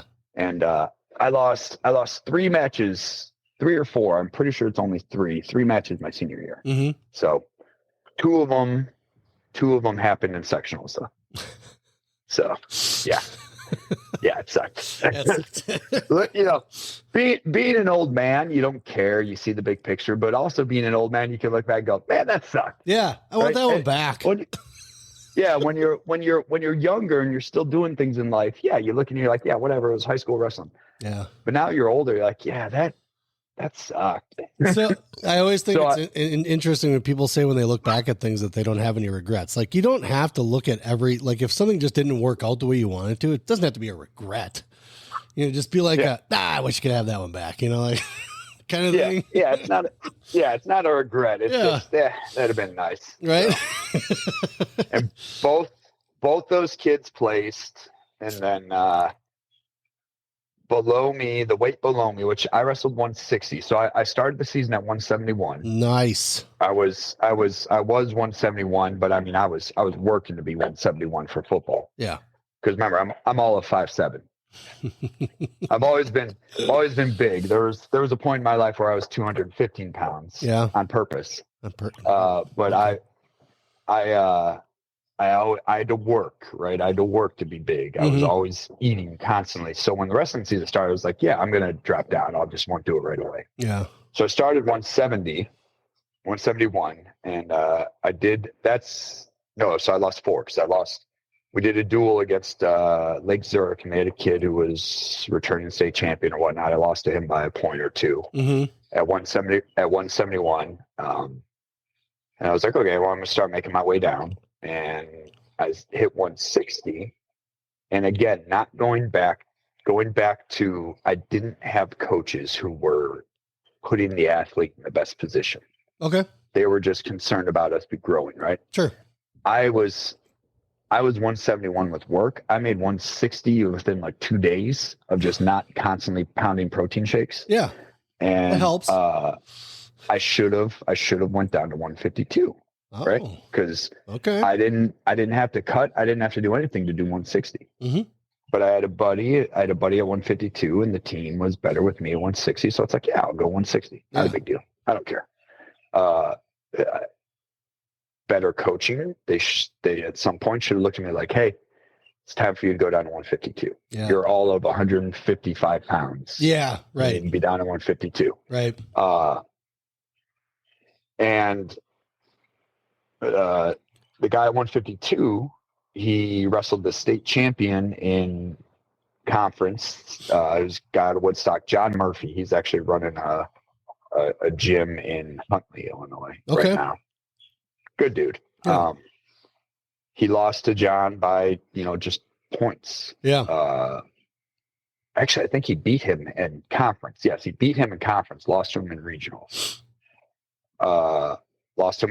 They get sectionals. It's him and John. The guy's name is Gavin, my teammate, Gavin Laskowski. They're in the finals. He loses to him in the finals and sectionals. Gavin goes to state. Gavin didn't wrestle well at state. He didn't place. And John won. It.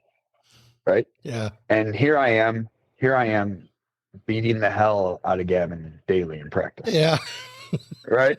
Yeah. And it's like, you know, and still I should have been fine at 160.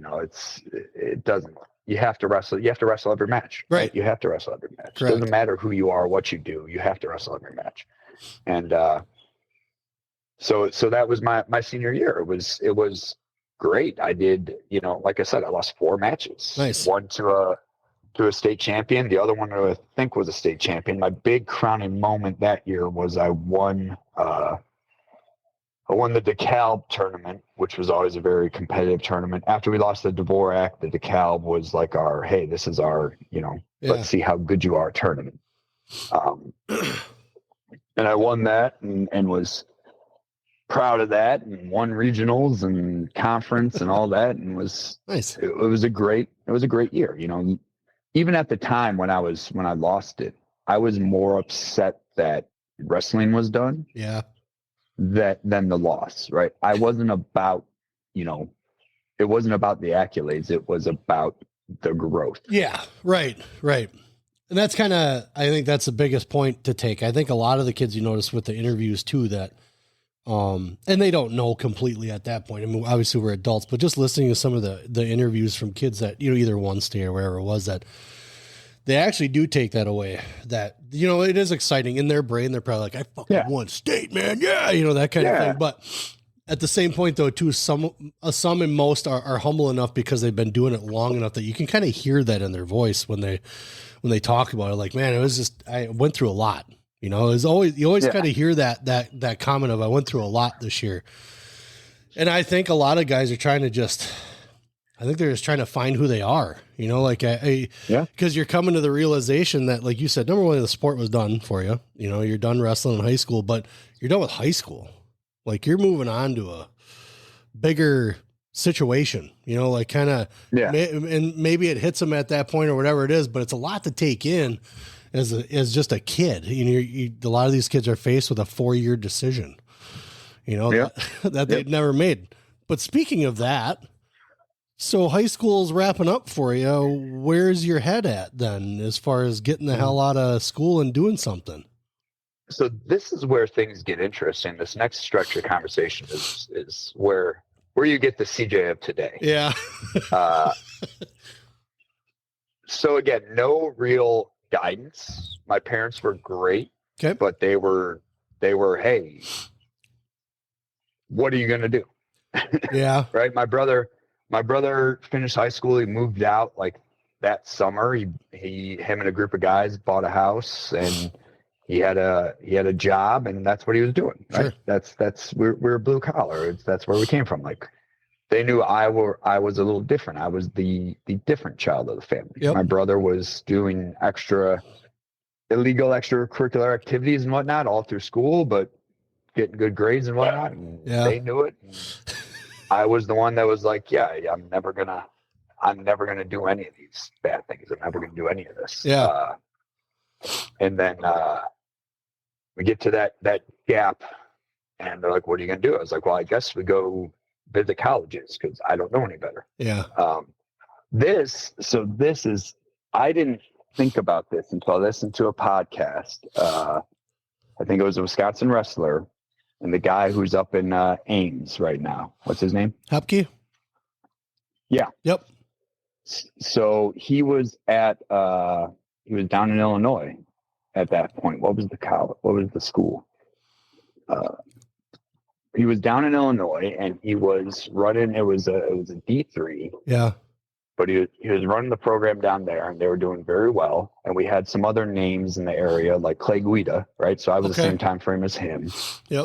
Clay Guida went there, as well as a few other guys. Mm-hmm. And he calls me.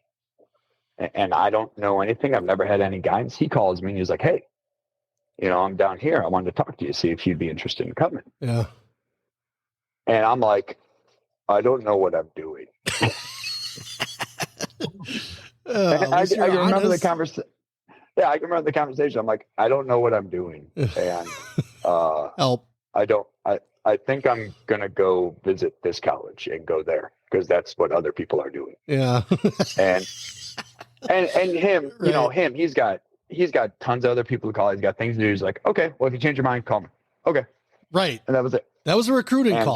He was working. Yeah. But I didn't know that. Correct. I had no clue. Yeah. And so I go to I go to places where other people are saying they're going. Yeah. I'm like, I'm going to go visit these places, and I'm visiting them. And I can remember walking up to this coach. Here I am, 5'7", 160 pounds at this point. Yeah. Walking up to this football coach, like, so how's your football program? Oh, Jesus. And he's probably looking at me like, dude, you're a fucking paper. Like, get out of here. Awesome. I thought you were going to say wrestling coach. You said football coach. I was like, damn. Okay. Well, all right. I didn't know. Like, I didn't know anything. I went to colleges that didn't have wrestling programs. Yep. I didn't know. Yep. Right. And ultimately I'm like, okay, well, I'm going to go to McHenry Community College for a year, because that's what that's what, other people are doing, and it makes sense, and I couldn't decide anything, and I got to figure out how I'm going to pay for this. And I go to McHenry Community College, and I'm right back in the wrestling room, right back into junior high, right back into high school, because I never wanted to leave it. I always wanted to train. And I take this year, and also during this year, I start getting into powerlifting. I had a buddy who I worked out with, and there was a trainer there. He was a big power lifter. Yeah. And I take this year, and I'm going to, and again, now we're talking more things rolling my shoulders forward. Right? And I take this year, and I'm working, and I'm powerlifting hard, 4 hours a day in the gym, 4 or 5 hours a day. Damn. Learning about it, because when I get into something, I get into it. So I'm buying books and I'm reading, and I end up powerlifting's a little like boxing, to where there's a bunch of different entities that do it and do different state competitions and national competitions. Yeah. And so I win in 2 different Illinois state powerlifting competitions. I win a Wisconsin competition. I go up to Minnesota and I win a Minnesota competition. And I'm like, this is awesome. I like powerlifting too. Yeah. And at one point, I was deadlifting 600 pounds, benching, close to 500, squatting the same, all of 150 pounds. That's why you were 215 at one point. Well, that was later. That was later. That was let's see how massive I can get. Yeah. So I'm loving this, but I'm still in the wrestling room. I'm still in there. I'm coaching, right? I started coaching right away. Yeah. Because I wanted to stay involved in it, and I really enjoyed it. And at that point, I would say I wasn't a good coach, because I'm just a kid still. Just learn, yeah. Right. I'm helpful. I understand the sport, because I've been doing it now for 7 years. Or comparatively, kids who get in junior high have been doing it for 7 years. So I'm loving it. And I do that 1 year of school, and I'm like, okay, well, I'm going to go to Illinois State, because that's where people are going. Yeah. And I'm going to wrestle there. I don't know. I'm going to wrestle there. I'm going to find a way to get on the wrestling team. Yeah. So I register, and I go in, and my coaches are still there. I'm still telling my coaches this. I'm going to Illinois State to wrestle. Okay. I get to Illinois State after I register. Illinois State doesn't have a wrestling team. That's cool. Right? Well, right? Fact you'd want to know. Can somebody say something to me? Can somebody just say, hey, dude, Illinois State doesn't have a wrestling team? Oh, okay. Then I won't go there. Then I guess I'm not going there. Right. So I go there for a year, and I'm walking through the quad, and they got all their booths out for activities and things. And this guy looks at me. He's like, you look like you like to hit people. Have you ever thought about rugby? I was like, let's play rugby. It's a fun sport. Oh, it was great. I loved it. Yeah. I loved it. So I played rugby, and I mean, that was, even though it was just a club, those guys we practiced every day. Yeah. Every day we were together out there playing, and like soccer, it lends itself to that. You don't have to be malicious with it. You don't have to be hitting. You can just go out there and throw the ball and kick the ball and play. And play, yep. So we were out there every day, and I'm still in the gym powerlifting every day, because I love that too. And school becomes secondary, and rugby and powerlifting becomes primary. And I'm spinning my wheels, right? I'm not going anywhere. I'm not doing the thing. This burning sensation to wrestling is still in my head. Yeah. And I start going to normal high school and doing just going in there and wrestling with them. Right. Like, hey, I want to wrestle. I was going for teaching kinesiology and physiology at that point, and teaching it. So I was there to teach a gym class or whatever, and I was like talking to he's the wrestling coach. Oh, okay, can I come in and wrestle? Yeah, you can come in. Okay, cool. Yeah. Hey, keep going. Keep going. I'll be right back just a second. Keep going. Yeah, I'll keep going. And we go, that year finishes up, and I look at, okay, now what? The same buddy who I went to these camps with and everything, and you've seen a common thread. I needed guidance. I didn't know what the hell I was doing. I wanted to do something more. I wanted to be so much more, be involved in something that was bigger than me. He's like, hey, I'm going in the Air Force. I was like, oh, well, maybe I'll go in the Air Force because this college thing isn't working out. And I want to do something more. And I'm like, I'm not going in, the regular Air Force, but I want to go do something cool. I want to go do something, but I want to go do something that, only select people do. That wrestling mentality, that wrestling mentality of, I want to be challenged. But I was like, but I'll start with the Air Force because why not? It's where you're going. So I walk in the Air Force recruiter and I sit down and I say, hey, I want to join the military, but I want to do something more. I want to do something, intense. I'm only coming here first because my buddies, joining the Air Force, and I thought it'd be cool if I could go with him. I was going to say, I'm sure you'd heard about the military before and you thought the Air Force was going to be the toughest. So I'm just kind of wrapping my head around that right now. Like everybody on the planet by your age would have known what the military is and probably heard about all that stuff. And you're like, yeah, I'm going to go check out some jets and see what's going on there. It's a common theme you're sitting, right? I needed specific guidance at that point in my life. Yep. I would make decisions and act, and I would do the things I wanted to do. But as far as actual productive direction, something to fill that little gap, since I wasn't wrestling, I needed specific guidance. Okay. So I went to the Air Force simply because it was the first available. It was the first thing I thought of because my buddy was joining the Air Force. Yep. I was like, okay. I'm seeing the theme. I'm seeing you're kind of see guys that you're oh, he's doing this. Okay, I get it. Yep. Yeah, I'll go check it out. Yeah. And I walk in there and I was like, hey, I want to do something more. I want to do something that is challenging that most people can't do. Yeah. And he's just a regular old recruiter. He's like, well, and I'm like, and he's telling me some things like, no, man, like I want to be a Green Beret or a SEAL. Does the Air Force do anything like that? Okay, gotcha. He's like, oh, well, we have, pararescue, which you have to know things about the military and what they are to understand that, the Air Force does have not the exact same jobs. That would be improper to say, but a SOCOM skill set. Okay. So he's like, oh, we have pararescue. And I was like, oh. And he's like, yeah, it's the same as being a SEAL. They go through combat diver, they do this and that. And I was like, and they're medics, right? They're medical guys. They go to EMT school and get further on medical training. And I was like, okay, yeah, that sounds really cool. I'll do that.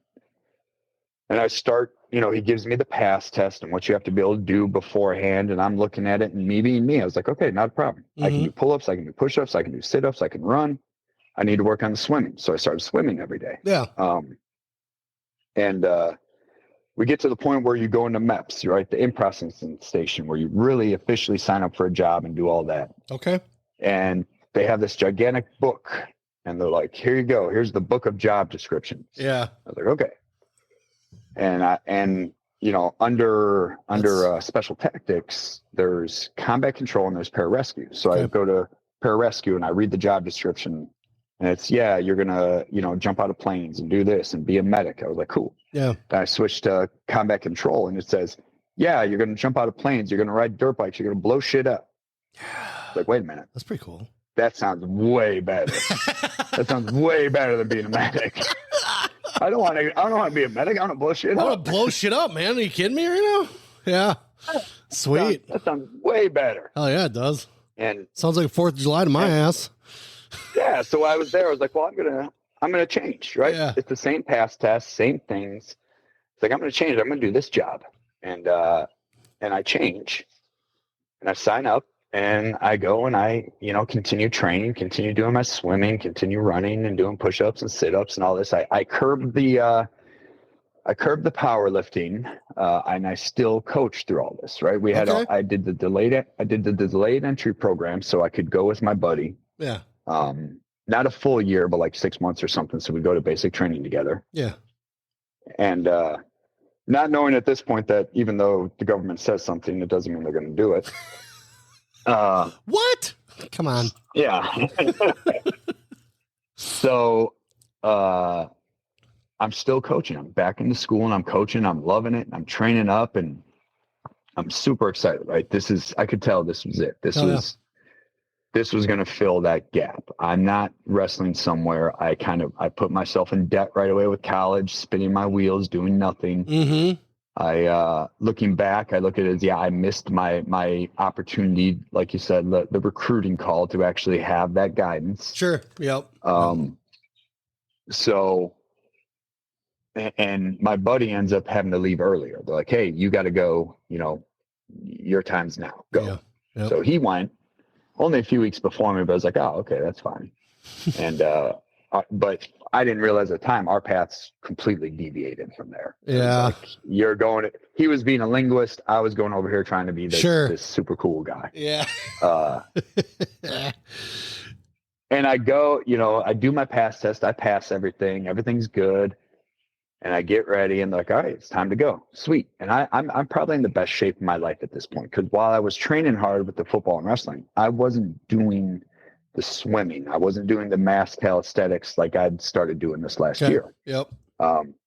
Which you see in my training that I do nowadays. There's a lot of that stuff mixed in.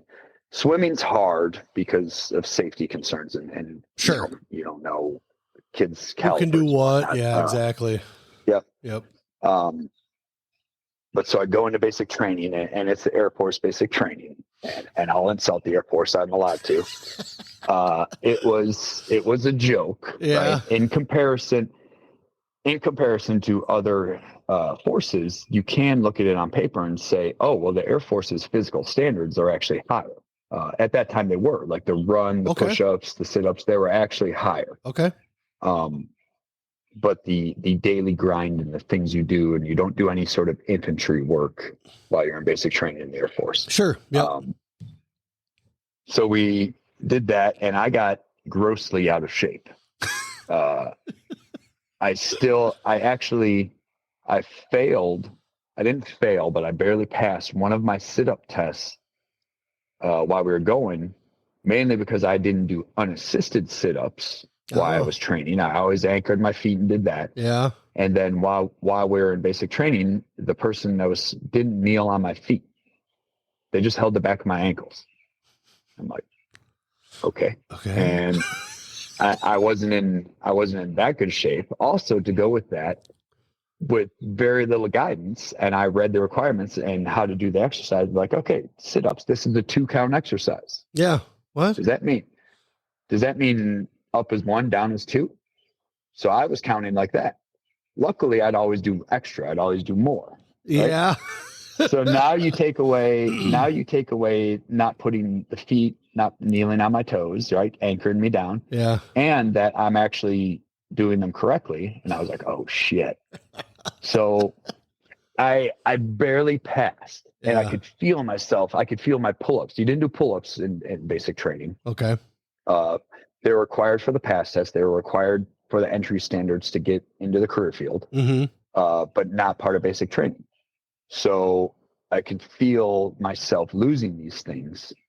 And I was that guy because I'm driven, right? So at night, I'm doing inverted rows, right? I'm on the bottom bunk and I put my hands up on the top bunk and I'm pulling. Yeah. I'm doing inverted rows and I'm doing sit-ups, and I'm like, holy shit, I gotta fix this. Push-ups are so great. Push-ups are push-ups. Yeah, right. Run was fine because I was already running farther and faster, so that got slower, but it was never a problem. Yeah. And I'm doing this work and I'm working, and I figured out, I know everybody's different, but I have an ability to kind of figure out the system. And this helped me later in actually going through all my selection courses and everything. Yeah. So I would volunteer to take the watch before the last watch. So like wake ups at 5, there's a 4 to 5 watch, and there's a 3 to 4 watch. I would take the 3 to 4, and then that 4 to 5, well, I would shower. Yeah. I would use the bathroom. I would just have an hour all by yourself. Yeah. Right. And all these other, and it's because I was so accustomed to getting up early and going and training and all this that I'm like, man, I'll just you guys are all worried about your sleep. I'll just get up, Yeah. I'll do this guy gets me up at 3. I do the 3 to 4. Right. And then I got an hour to just hang out and relax. Yeah. And that is generally that aspect. Things like that are what makes basic training hard for people generally, is being taken out of your home, being set on timelines you're not used to, having responsibilities, and for me, it was easy because I figured that out and just like, I still get an hour to be CJ. Right. So whatever, man. It's fantastic. Worked out. It did. And then so I go through basic training and that's, basic. It's basic training. That's basic training. Yeah. And I ended up being, still keeping the same principles I always did. I ended up being a basic training honor grad. So nice. you had to reach, 100% or successfully, the highest level you can on the PT test. So my sit-up started shitty, but since I did them at night, I blew it out of the water. Yeah. Push-ups and run were fine. And then you had to get 100% on this, on the written test as well. So I did that. Yeah. Ended up being an honor grad. It was, nice. which at the time you're like is awesome. And then later in your military career, you're like, it's pretty stupid. And then you get out and you look back, like, it was an accomplishment. It was something that you did. So you went through, I mean, obviously you had to go through basic training and all that, but how, being what you had done already, just athletic wise, sports and training and things like that, how difficult, because I mean, I've watched videos of guys coming out of the gas chambers and stuff like that. A friend of mine came back from the Marine Corps, and all it is just them coming out of the building, and obviously gas chambers aside, how physically prepared were you, just to kind of, like you said, your sit-ups for your feet, but was everything else fairly easy for basic training for you? Yeah, it was, and it can 100% be equated to the wrestling and the football program. Since I had such a structured, successful football program, it made all the basic training easy. Okay. Right? Okay. Wrestling set up the physical ability. Yep. To be able to do everything. The structure and purpose behind the football program set up my ability to deal with the structure and purpose behind the military. Okay. So that makes sense. So, I mean, when you started kind of not going through, but as you got deeper into the military, I mean, obviously you made some trips overseas. There were some wartime situations that you were in. When you get over into a situation like that, when you were in, that type of a situation, it seemed like as you were younger getting into the military, that you were so individual minded, right? At one point, that because you knew how you were, and you're like, I'm going to get through this and I'm going to do this. And you were gold towards yourself, right? And don't get me wrong. I mean, you were in team sports, but no, you're right. You're right. You're right. But it's also contradictory due to later in the story, because correct. I was awarded, basically during training, during the end of it, the Jerome Bennett Award. It's basically the teamwork award. Like who was the most team oriented, productive team member on your team when the final CCS, final class and training, the final stuff, when you walk out of there and you got your beret and you're a combat controller and all this. Yeah. It's a very prestigious award in the career field, right? Yeah. Yeah. I was awarded that twice. The first team, I ended up having to do the class twice because I got poison ivy or poison oak so bad that they almost cut my leg open. First team that I was with was like, no, we're going to give it to him. And the instructor's like, you can't, he's got to do the course again. Like, no, we're fucking giving it to him. Yeah. And like, no, you can't. And then the second team that I was with, I won that. I was awarded it then. And then later I was awarded, basically the special tactics airman of the year out of the entire special tactics squadron community, for things like that. Right. So it is the team aspect, the raising each other up, the building each other has always been part of it. but you're 100% right that it's based on individual effort. Correct. So what drove you into that teammate aspect? Because obviously there were some awards involved. People recognized something, but what drove you from the, because that's where my question was going. What drove you from the, I want to do this, and it, not even so much I want to do this for me, but it was something that you wanted to accomplish, something that you wanted to do for you because it was for you. I mean, that's what it was minded. Where did that shift over into that teammate frame of mind? Like what happened? What I guess what drill or what was it that got you into that? What's going on with her? You getting asked questions? Sorry. No, you're fine. I'm gonna get involved. That's all. So, wife had a question. Yeah. There's always, like I said, there's always been that desire to be part of something bigger than me. Okay. Right. Okay. And since, I've always had my body, right? I've always known my body, and I've always trained my body, and I've always trained my mind and try to improve myself. Mm-hmm. But it was always to be part of something bigger than me. Sure. Right. Yeah. So when I got in the military, that's a big focal point. And a big aspect of it is you are part of something now. Yeah. There's something bigger than you that needs you. Okay. So that really helped make that switch of, okay, I've got to make me the best me I can be, but I've got to do it for you. I've got to do it for you. Sure. Okay. I'm making me the best me so that you have the best chance, so you can improve, so we improve together. Yeah. And not to say that any of those choices that you were making were like necessarily selfish, but it was more of a goal geared towards you kind of thing. And then to transition that over to, getting awarded something as a teammate because everybody agreed that, hey, this is the guy that needs it because he's done this. So that's kind of the curiosity I had as far as that question goes, just because it seemed not that you were out for yourself, but you were gunning for yourself, Chastity, cut it out. She's been the dog. Yeah. But I just think it's interesting how that can, not necessarily transition, but how that can shine through more as you get into different situations like you were with the military and I guess the training aspect of it, putting you in front of situations like that to shine through for your teammates, as far as what you're trying to do. And the military does that. And then following basic, you go over and you start actually getting in the career field. And when I went, things changed. When I went through, it was basically a 2-week, they called it an orientation course, where they give you PT evals and standards and teach you about the career field and whatnot. And then it was a 2-year pipeline where every class you could be eliminated, right? There was no one selection course like you see with buds or with this and that. Right. It was, hey, every class, every course you're going to, we can eliminate you.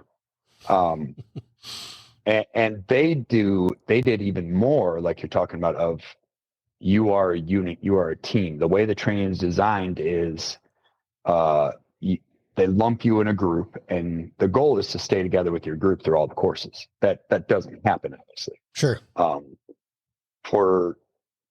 So we can kind of visualize this a little more.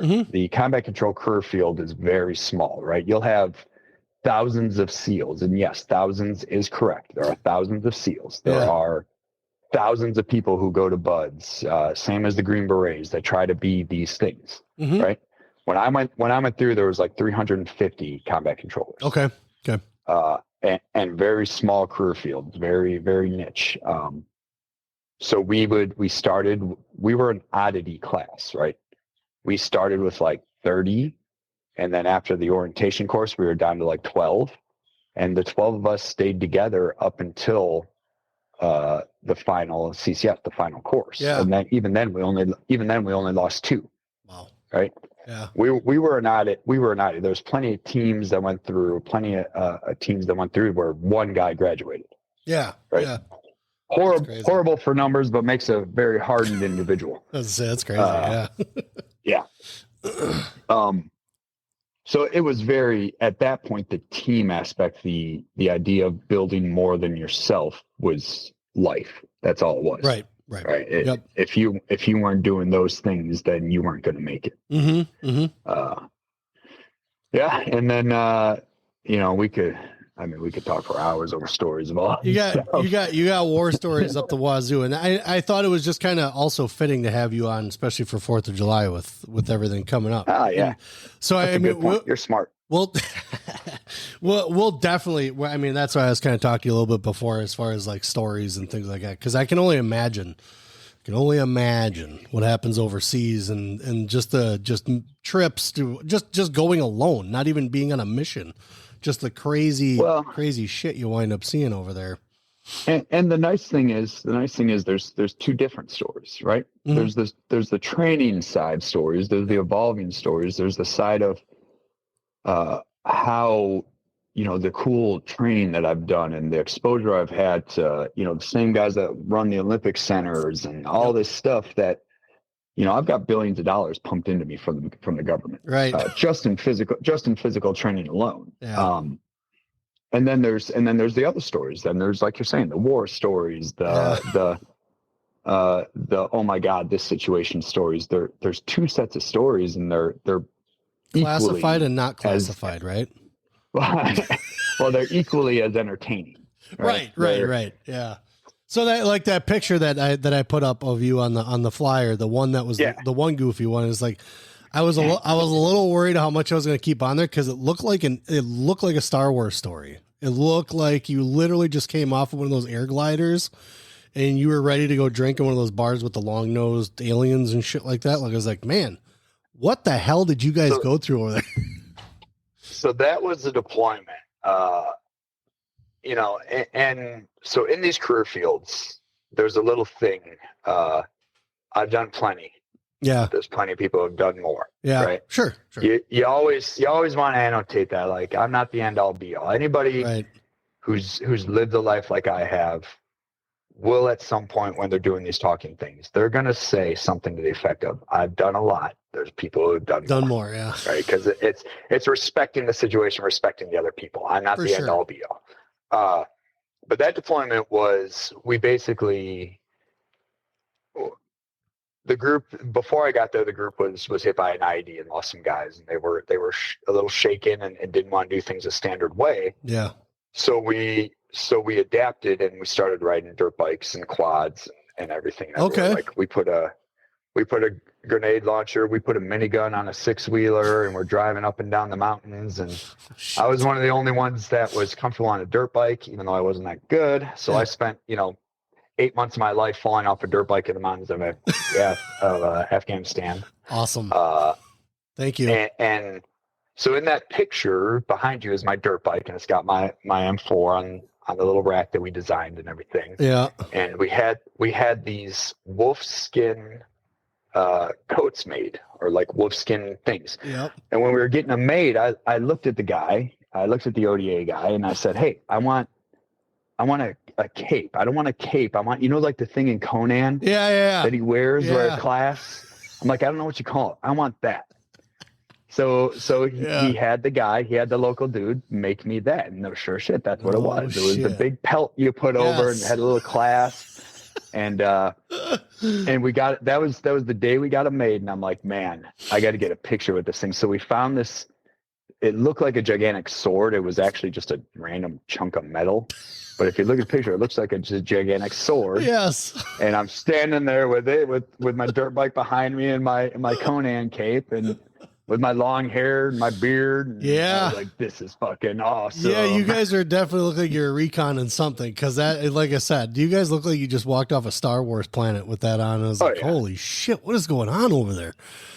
But it was... That has set you up for a lot, though. I mean, as far as, so we'll kind of get into the after piece here now, as far as where you've come to and having kids and kind of rekindling some of the sports life again. I mean, obviously, I know all your boys played football. I think one's still in football, correct? They both are, and that's their choice, right? I don't, because of who I am and the way I'm geared. Yeah. Everything I look at is it making you a better athlete? Sure. Right? Is it making you a more functional person? Mm-hmm. Football doesn't do that. but they wanted to play football and they enjoy it, so they play football. Yeah. So with what you're doing coaching wise, because you had coached before, so I mean, this you coming. I am not surprised that if you were to come, you came back from the military, you settled down. I'm not surprised that you started coaching again. But I think I'm a little more now hearing your story in the full kind of aspect of where you came from. I'm a little amazed, not totally, but I'm a little amazed in the program that you've put together at First There Training Facility. Now there's a little bit tied to the name of the club, First There Training Facility. What does First There mean? So the little motto for combat control and pararescue is first there, so others may live. Right. So first there is the combat controllers, because make sure the job is your first in, right, and last out. So you're there to, you go in with the initial assault force and set up the airfield and blah, blah, blah, all that, bring in the troops, and last out because you're also the last one that leaves. You're on the last plane out of there. And so others may live is obviously pararescue because they're medics, right? Mm-hmm. So they're the ones, going with the different teams or doing CSAR, combat search and rescue, and plane goes down like Black Hawk Down. They're the ones that go in and try to save the people. Okay. So First There. Yep. Training facility. Yep. So that's where that comes from. So it made sense. For you to, I think it made sense for you to come back and start coaching again. But did it happen right away when you came back? So the coaching story is very odd. I was instructing before I got out. I was an instructor at like at our premier physical fitness course, and I did a lot of good things, a lot of education, rewritten a lot of things. I really dove myself into it. Yeah. I got out and I was contracting still when I got out, and I'm still doing this stuff. I'm like, yeah, I want to really get into all this. And I moved to McHenry, and Matt Duchemin, Willie's dad. Yeah. What's up, Matt? I grew up with him. And he tells me, yeah, my boys are wrestling here at Stateline. Okay. And I was like, okay, well, I'm gonna get my kid involved. He's only 4. Yeah. I'm gonna start bringing him around. I brought him around, and then Killian, one year goes by. Killian? Colton. Okay. Colton. All right. Yeah, and we start getting involved, and the 1 year goes by, and I'm just bringing them sporadically, just being part of it. Yeah. And they got another coach. They're like, hey, our coach is leaving. He's graduating. And we need a coach. Mm-hmm. And Matt's like, well, have CJ do it. And they come to me like, hey, do you want to coach? I was like, I mean, sure. Why not? Like, I've been wrestling, right? When we do our military stories, we can talk all about that. I've been wrestling. I've never stopped wrestling. I'm a student of wrestling. I've stayed active in it, but I have no clue how youth wrestling is done. I didn't wrestle in a club as a kid. Sure. Yeah. I have no idea about any of it. I was like, but yeah, I'll do it. Yep. So I come in and I'm doing it, and it's very successful, very good, a little different than what people are used to because I'm very organized and physically orientated, right? Sure. We're not doing 2 hours of technique. Mm-hmm. And having professional instruction and money put into me to make me a better instructor, I understood how to write lesson plans. I understood how to do all these things. So I'm doing all these. Sure. Yeah. And it's everything is, I'm going to tell you what I'm going to teach you. I'm going to teach you, and then I'm going to tell you again what I just taught you. Yeah. Right. Everything is following that kind of rhetoric and going back and forth. And okay, well, we're gonna drill for X minutes, and then I'm gonna make you do some sort of activity to get the sillies out because you're a kid. Yeah. Right. But it's not like let's play a game. It's no, we're gonna line up. I'm gonna count you off. You've seen the routines, right? You're gonna go back and forth and do these things, and then I'm gonna teach you again because now I've got your focus off. Yeah, that's right. Yep. So that happens, and it's like, okay, 1 year goes by, and I'm getting some drama from the different people on the board and all this, and I'm seeing all this shit, and I'm like, there's a lot of stupidity. Yeah. Yep. And then, right, that's one season that I'm the head coach, and then not out of nowhere, but definitely quickly, Stateline implodes. They disband. No more. No shit. I was gonna say it's an odd name. I don't think I'd heard of that club, but that's just I was just weird. That They were around for most of the, I don't know when it started, but I know it was probably 10, 12 years they were around. Okay. They were a big club. At one point there was like 150 kids in it. Oh shit. Right? Wow. Man. And it just dwindled down because of improper leadership, improper coordinating, things like that. And to the effect, like we used to host 2 tournaments, and like the president hires these people to run the tournament. They show up 3 hours late. They don't have all the stuff. They don't know how they're going to bracket and how the mats are going to be done and all this. Whoa. And they come and ask me, and I turned into a dick. And like me and the president had a little talk about it after I did this, but I was like, this is your job. Yeah. This is what you were supposed to do. Mm-hmm. Do it. You know, I've got kids here. I've got families here. It's 11 o'clock at night, and we're only like halfway done.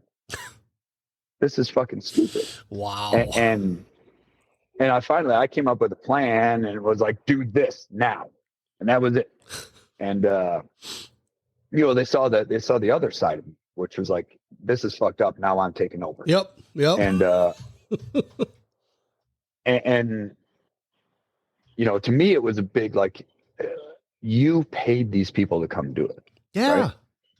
Right. You paid these people to come do it. They need to be able to do it. Yeah. I got no problem paying people. I prefer to pay people to do things like that. Precisely. I've got all these other things going on. Right. Exactly. So there were so many things going on, and then they just imploded. And now I've got all these people and these kids looking at me like, what are you going to do? Yeah. We're not going to have a wrestling club. And I had a good relationship with the high school coach, and he didn't like the way things were going with Stateline anyways. And I looked at him and was like, hey, are you okay if I start a club? Mm-hmm. He's like, yeah. He's like, wait, what do you mean? I was like, it's going to be just me. Yep. I'm everything. He's like, all right, do it. So I was like, all right, Panther Wrestling Club started, right? And I called it Panther Wrestling Club, not Junior Panther, because I wanted the high school. I wanted everybody to be involved. Yep. And I called it Panther Wrestling Club. And then the season, and this was, I forgot to add this. This was a week before the season started that it imploded, right? That sounds like you. That sounds like you. I sent out an email, and I'm like, hey, we're not starting next week. We're going to start a week after. Give me a week to get some things aligned. Right. And here you go. And we had probably 60 kids that last year Stateline. I had, I think 15 kids staring at me the first week. Yep. Three of them were Duchemins. One of them was a Vroman. 2 of them were 2 other ones. Like it was a very small group. And so we started it, you know, and we had that first season, and it was good. It was a very small group and just us. Yep. And that was Willie's first state championship, I believe. Was it? Yeah. So how far after did I talk to you? So by the time we got involved, right? So I ran the Panther Wrestling Club for a few years. Yep. And then COVID happened. I'm gonna pull something up while you're talking about that. No, keep going. I'm gonna pull something up on because I want to take a look who Liam lost to. That was part of the Wilmot Panther Club when his whole mantra for that entire Parkside tournament was cow catcher. And I said, okay, see how that shit works for you. I'm gonna pull that bracket up. Keep going. Yeah, I've always done the Parkside tournament. I love that one because local. It's a good tournament. Yeah. Great way to start It's a great way to start our season, right? Yeah. So when you run a club, you don't want to start your season like, hey, drive 2 hours. Like, no, it's drive 20 minutes. There you go. So then COVID happened, and I'd always wanted to do the gym, right? I never intended to just be a wrestling coach. Right. I never intended to just work with wrestlers because I've got all this knowledge and all this. There's only one of me. There's a million wrestling people around. Yeah. And the all these different places started, you know, kind of getting an idea or starting, and then COVID happened. Yeah. And they all kind of disappeared. And even we got kicked out of the school, and I was like, well, I'm not letting this happen. Yeah. Just like with just like with Stateline dissolving, I was like, well, people told me that the judo place in town is closing and he's got a matted floor and all this. Yeah. I went and met with the guy, and this was I'm like, hey, and this is like 2 months before the season. Yeah. I was like, hey, I don't really have any way to, buy all this from you. Can we set up something and I'll pay the mortgage and this and that. And he was a great dude. And he's like, yep, go for it. We can set up, you do this first year, figure out what we can do, and then we'll set up and get everything going. So I, opened the facility, had a lot of help from a lot of good people getting everything going. And it was that first year that we started interacting, because obviously with having to travel to go to all the events and all that, I had to broaden my horizons to get people to fill these teams and make it happen.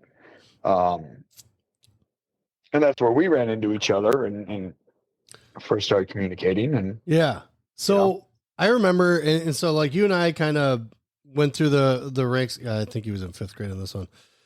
I had been trying to put a dual team together, and I kind of had already, and I was looking for some kids. I think it was Deshemin that brought you up, and he's like, hey, you should get a hold of CJ Vroman. I'm like, who's that guy? And then he goes, no, he's a coach down by us, down by Wilmot, and that's when I started remembering that tournament, because that name got brought up, that Wilmot name, and I was like, I fucking know that damn town name from somewhere. And then I started looking at stuff, and I was like, that was that tournament that Liam lost that kid. I was like, Liam's whole premise of doing one move the whole time, I was like, that backfired. I was like, yeah. I said, I'll reach out to him for sure. And then I kind of went from there, and it was a dual team thing, but it turns out that you and I kind of had the same kind of mentality. Well, Blakely Bastian was in there. There's Nolan Deshemin. Good Lord. I'm gonna find out what weight break. It's got to find this, because it was hilarious. Because Liam thought it was like he found this move, and he thought it was the be all end all for this whole tournament. He's like, I can beat anybody with this thing. I was like, all right, cool. Let's see how this rolls out. Didn't roll out too well for him, because he took second. Yeah, it was. Wrestling. Yeah, we hit it off right away. Neither of us are afraid to discuss things, and I think that's really what solidified off the bat, is we were able to, and that's we didn't get insulted. Right. We didn't get insulted talking about things when we had varying opinions and whatnot. Right. And here's the thing too, is like, and you know me, like just kind of going through any kind of areas, boys. All right. Here, 80 to 87. And what age group? 5th to 6th grade. Okay. Brackets 80 to 87, 5th and 6th grade. And I'm going to tell you, because I could never remember the kid's name that he lost to, ever. And you're like, hey, what kid was that? I'm sure I remember the kid. I'm sure you will. As soon as I read the name of, you're like, oh, yeah. And he's probably still doing all right. 80 to 87. There it is. Okay. So we're going to get to the bottom of this. So Connor Crawford was in Liam's bracket. And Jason Patterson. Yep. Jason Patterson beat Liam on 3 takedowns. Why? Because Liam would go for a cow catcher, and he would simply just do a double leg on him, and that was about it. So that was a 6-0 match, and Liam was so pissed up. Hey, kitty, what's up? Meow. But that's Kurt. Kurt the cat. So he actually took first because Liam wouldn't. No, Liam actually took. Where is he? Yeah, he took second. Patterson beat him 6-0 in that match because Liam was doing one move. I strongly suggested to not do that, because I said everybody's going to be watching you. They're going to pay attention in your bracket. They're going to watch what you're doing. And I think that was Liam's second match. Yes, because Liam had tech-falled someone. Malachi Keene, another Wilmot Panther. Yep. He teched him, and then he went up against Jason, and that cow catcher did not work at all. So you guys pay attention to some shit. When I heard about Wilmot, that's why I had asked Matt. I was like, Wilmot, wait a minute. I was like, I think Liam lost a kid from Wilmot, and I was like, all right, well, let's talk to CJ and see what's going on. So you have a unique development style within your facility. It's not just you're fine. He's more bothering you than he is me, really. But yeah.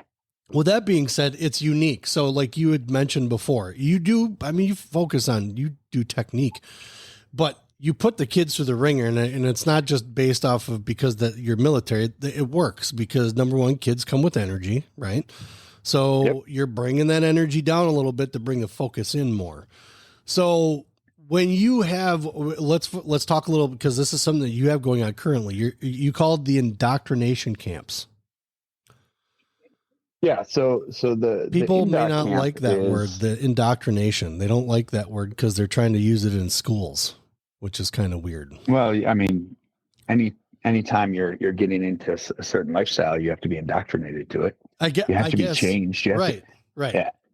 But it goes back to it actually goes back to to SOCOM and the military and whatnot. Okay. So you're indoctrinated to a lifestyle.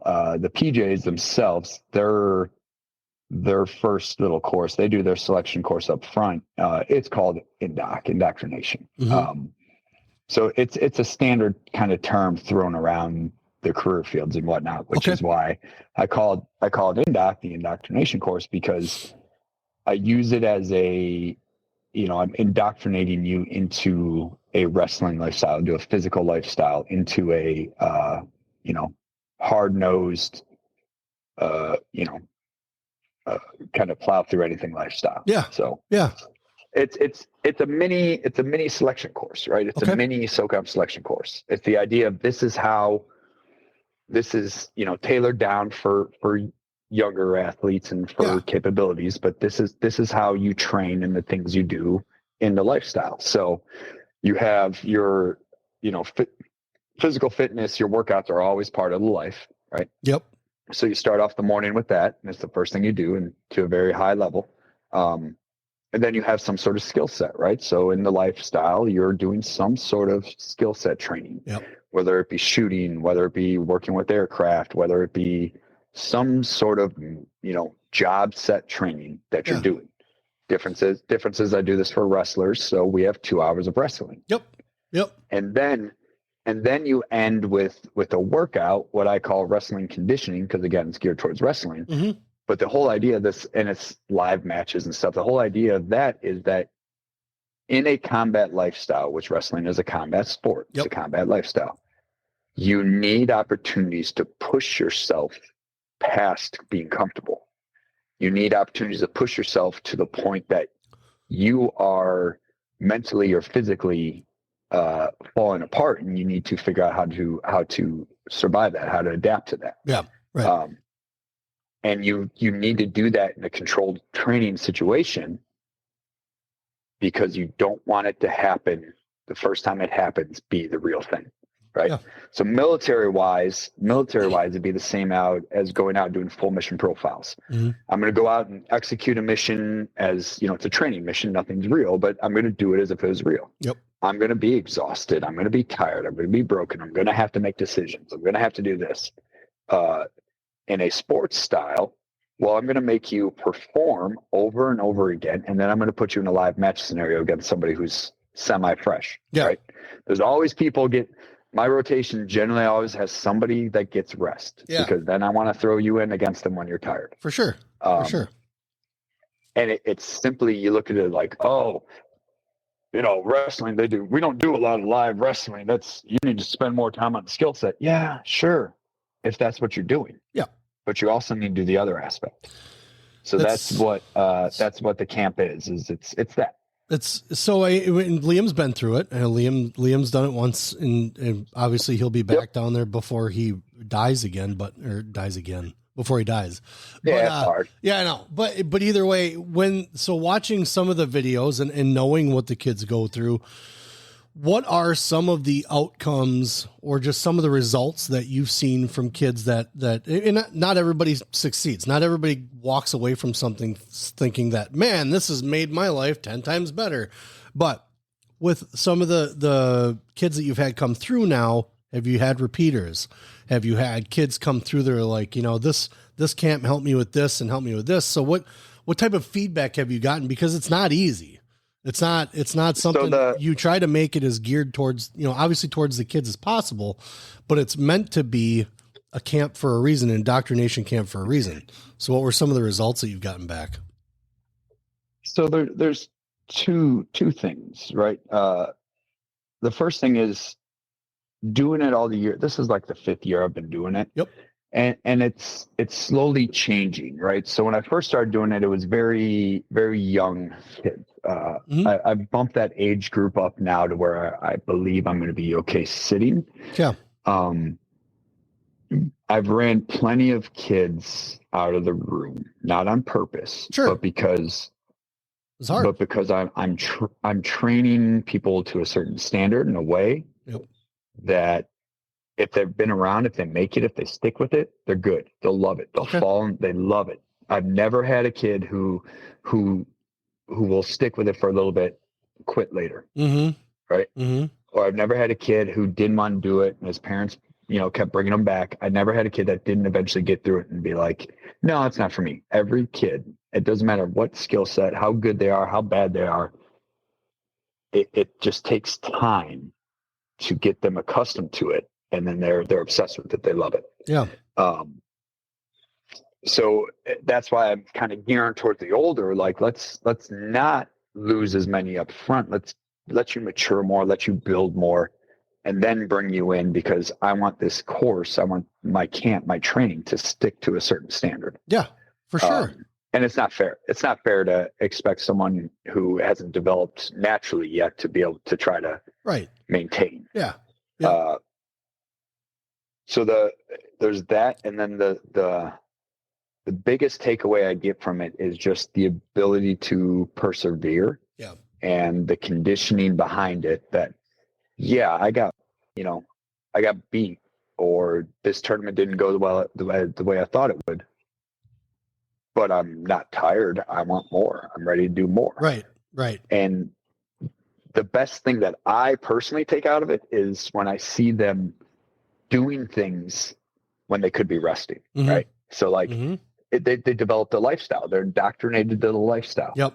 Oh, I'm not going to just go outside and, stand around talking with the people in the neighborhood. I'm going to go and we're going to do we're going to do some push-ups. We're going to do some sit-ups. We're going to go set up a little obstacle course. We're going to do these silly things. Yeah. Because this stuff is fun. Yep. This physical activity is fun. They think that being physical and getting, to quote Arnold again, getting the pump is fun. Yeah. Right. That's the number one thing that when I see that I'm like, yes, it is working. Yep. Well, and I think it just with that aspect being said, I mean, every kid is going to walk into a camp thinking that they're about to get their ass kicked, and it's not going to be fun. Like they know they're walking into work, and that's no stranger. They're no stranger to that. What's that? I love it when I take my kids or any of my kids that I've been training for years, because to different places. And Nazar said this once. So we were up by Nazar, and he's like, all right. And they did their practice. He's like, hey, I know we went pretty hard today. And my boys look at me like, that was hard. What the fuck? And obviously I know he could do harder and this and that. Yeah. But it's the standard in the room. And I know some people hear this like, you're just beating on kids. Like, you have no fucking clue. You don't understand the experience and the knowledge and the capabilities I have. Right. I am drawing the most out of them without destroying them. Correct. All the time. Sometimes we do. Sometimes. But I've built them, I've been building them to this fashion that, they're unbreakable. Yeah. Right. And it's to the point where I have to work. This is the ones that have been around for years. I have to work. Yep. To get them to that point. Right. Yep. So like just Friday we ran 2 miles after an hour workout to this people's house. We had a little enjoyable time down on one of the lakes down here. And it was just up and down hills. And the group that was there that had been training me, they weren't necessarily thriving, but they were head up. Yep. I'm going to keep going. The group that was newer is just dying. Yeah. And then even more so, like, my own son. So everyone's aware, because they don't know. I don't run without carrying things. Okay. Right. So going through training, military. You always carried a rock. Right. You always carried a rock. You always carried all these things. Backpack on your back. And I like to play little games. Yeah. to play these little games. So I looked at one of the guys, George. George was his name. He's a Elkhorn football player. He's a brother to a guy who I'm working with now, who runs the gym during the day and stuff. Okay. And Andrew's his name. And I look at him. I go, "Hey, do you like music when you run?" He's like, "Yeah, I like music." It's like, okay, which meant I'm going to bring the speaker with. You're going to carry the speaker while we run because you like music. So I'll provide you music. So we're running 2 miles carrying the speaker, and it's got 2 handles on it. It's actually really, really good for carrying. It's got 2 handles, so you can get one person on each side. And they're all dying, and it's getting miserable, and these hills are ridiculous. And I was like, and I grabbed the speaker. I'm like, "Here, I'll help." I grabbed the speaker, and I'm teaching them, because this is the things that we did in the service, right? And I'm teaching them, like, you get behind each other, and when it doesn't matter how long you can carry it. When you get tired, you let the guy behind you know he carries it. You just keep rotating back and forth. Yeah. Yep. And but I grab hold of it, and my son, who's 13 now, Colton, grabs in. He is just turned into a monster. Yeah. And we're running, and it's not about my son. It's about he's been with me since the beginning, right? Yep. He's the example of the day of the kid who's been with me. This is the difference. Yeah. And he's wearing me the fuck out. Right? I didn't tell him this, but we're running up this hill. I'm carrying it. I'm looking at him. I was like, "You son of a bitch." I was like, "You son of a bitch." Yeah. Now, I had back surgery less than a year ago. I'm still recovering from all my, so I'll give him, I do get a little bit of credit, but I'm looking at him, and I'm just like, and I look behind me, and I see the other ones who have been around, and they're right there. Yeah. And Killian, the 11-year-old, he's right there, and he's short. And I'm like, yeah, the shit works, man. You just commit to the lifestyle. Do you need, from a sports aspect, from a wrestling aspect, do you need wrestling skill set? Absolutely. You need to go wrestle and do your skill days and all that. Right. But this athlete that I have built, give him anyone with the same skill set, and you're fucked. Mm-hmm. You don't have that aspect of your training. And that's what the gym is. And that's what I do, is fill that other side of it. Whether it be an actual sports performance aspect, strength training, vertical leaps, or blah, blah, blah, speed, agility. Mm-hmm. That's all part of it. And it is what I have seen, and what the gym does is, and what it's always been intended to do, is that is a sorely neglected aspect of training. Yeah. Yep. And what people don't understand, the only ones you see doing it are the naturally capable ones, right? So Correct. you see these athletes who are naturally, I'm the better athlete. Whether it be football, volleyball, whatever, I'm just a better volleyball player. And now my parents have me going to these volleyball classes, and I'm better at volleyball skill set than you are. Right. Yep. Cool. They're the ones you see doing the speed training, doing the power training, doing the weight training, doing all that. Mm-hmm. You don't see all the rest of them doing that. So for that kid who is borderline making a varsity lineup, borderline getting the ability to play in college, borderline making a college lineup. Yep. Right. If we add in these other aspects, that gives them the opportunity. Mm-hmm. Without these other aspects, they're not going to get it. Right. Yeah. So you can take a kid who I'm sorry, you're never going to be a high school state champion because there's just that thing missing. But you can be right there. Yep. Right. You could be right there. Mm-hmm. And then maybe if you continue wrestling down the road, you will be the champion. Yeah. You just haven't popped yet. You haven't developed that skill set yet, and you don't have the natural ability for it. So you're not going to do it. Yep. But if you build your body and you build your mind, you can be right next to him. He'll beat you.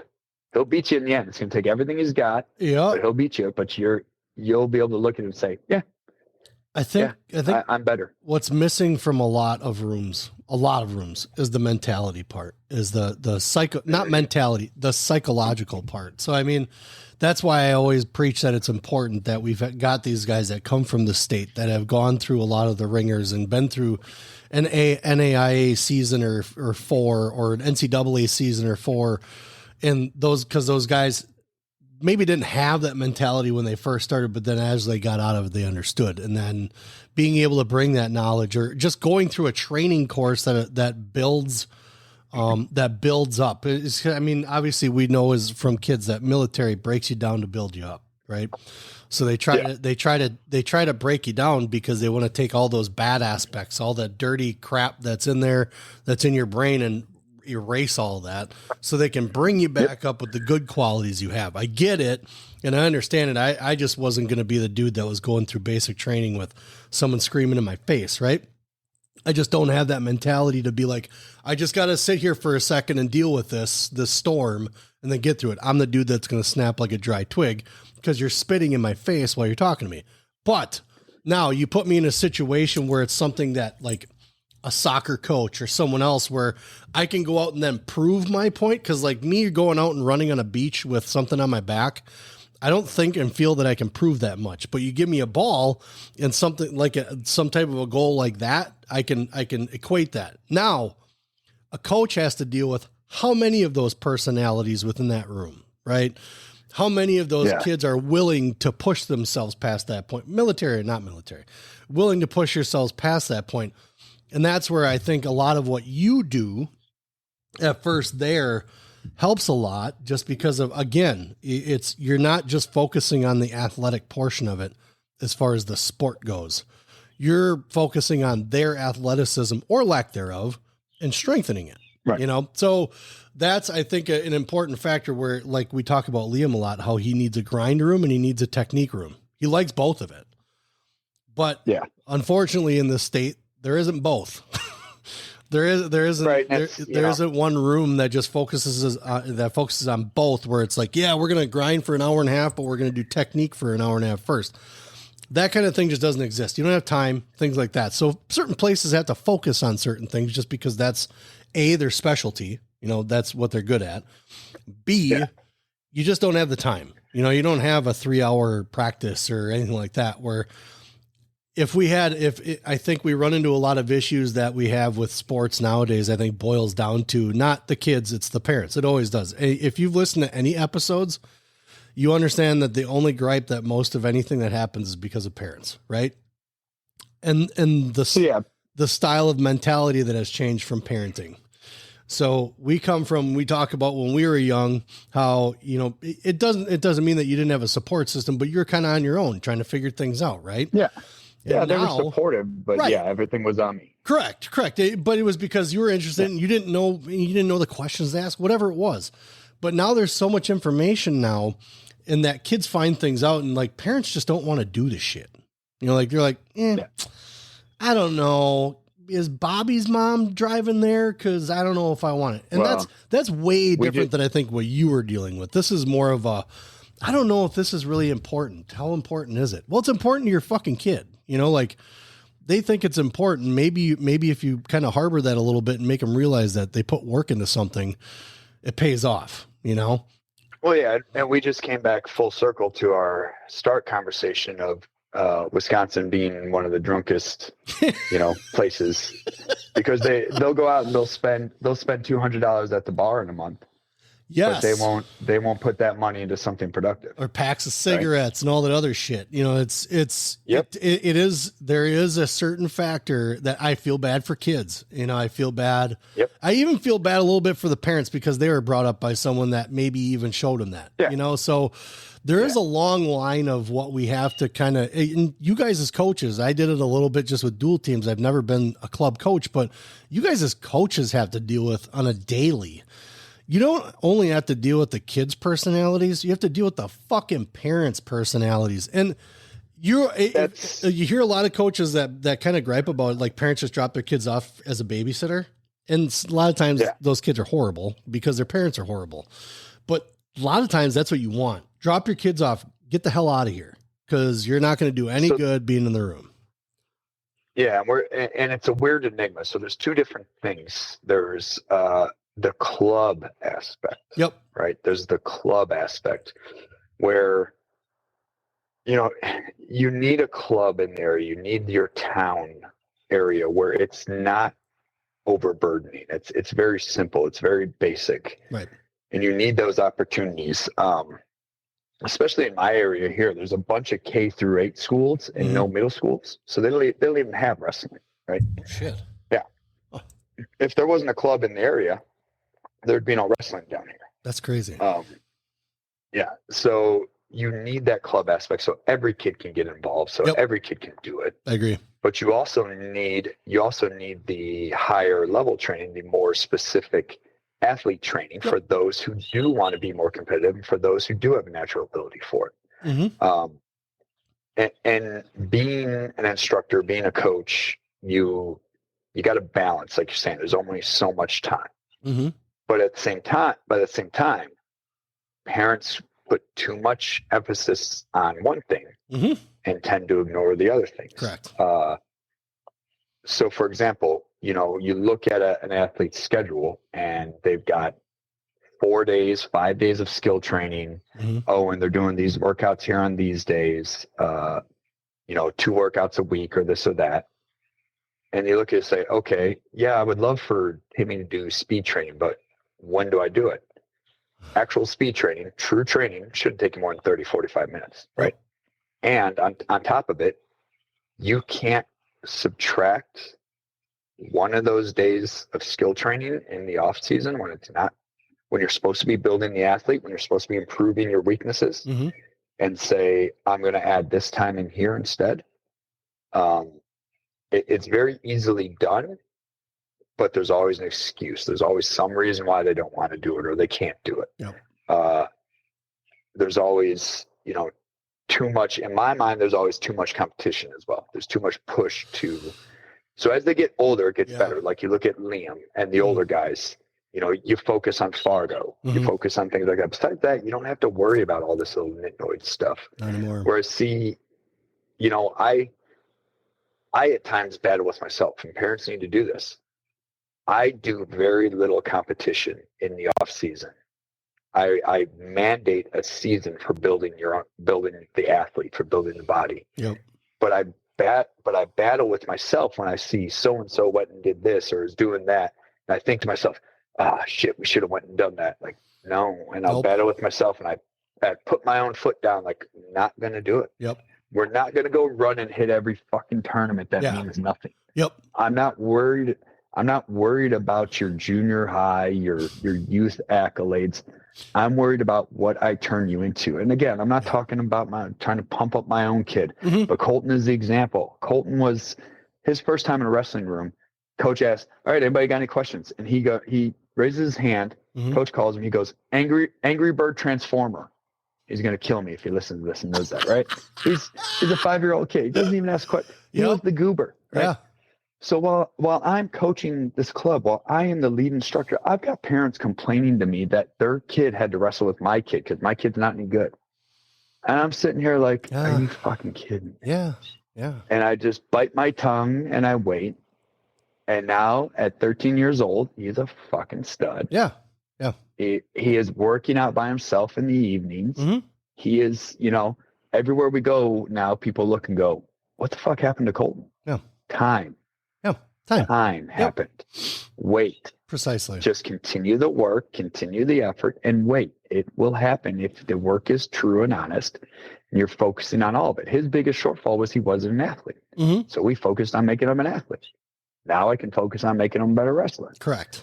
And I do that with all my kids that come to me, any of them. I look at it and I gauge and I balance and we proceed. So So I have go ahead. Real quick. So I have this kid who has no real interest in doing sports or anything. He did wrestling season last year, loved it, but really is a kid that needs wrestling more than wrestling needs him, right? And his dad, he took some time off. His dad's like, hey, can Colin come in the mornings for your morning workouts? I said, generally no, because this is an established group and I'm not going to run him out, right? This is an established group, competitive group. We come in, we work hard. I don't know how he's going to deal with that. So until we get him back in shape and back in, do my Tuesday, Thursday. Those are the big classes designed to build athletes up. Okay. You're not going to do the morning yet. But this week I'm short numbers. A bunch of kids are going to be out. So yeah, go ahead. I'll stick with him and I'll make sure that he gets it. Yeah. The kid, the kid was getting fucking after it. He loved it.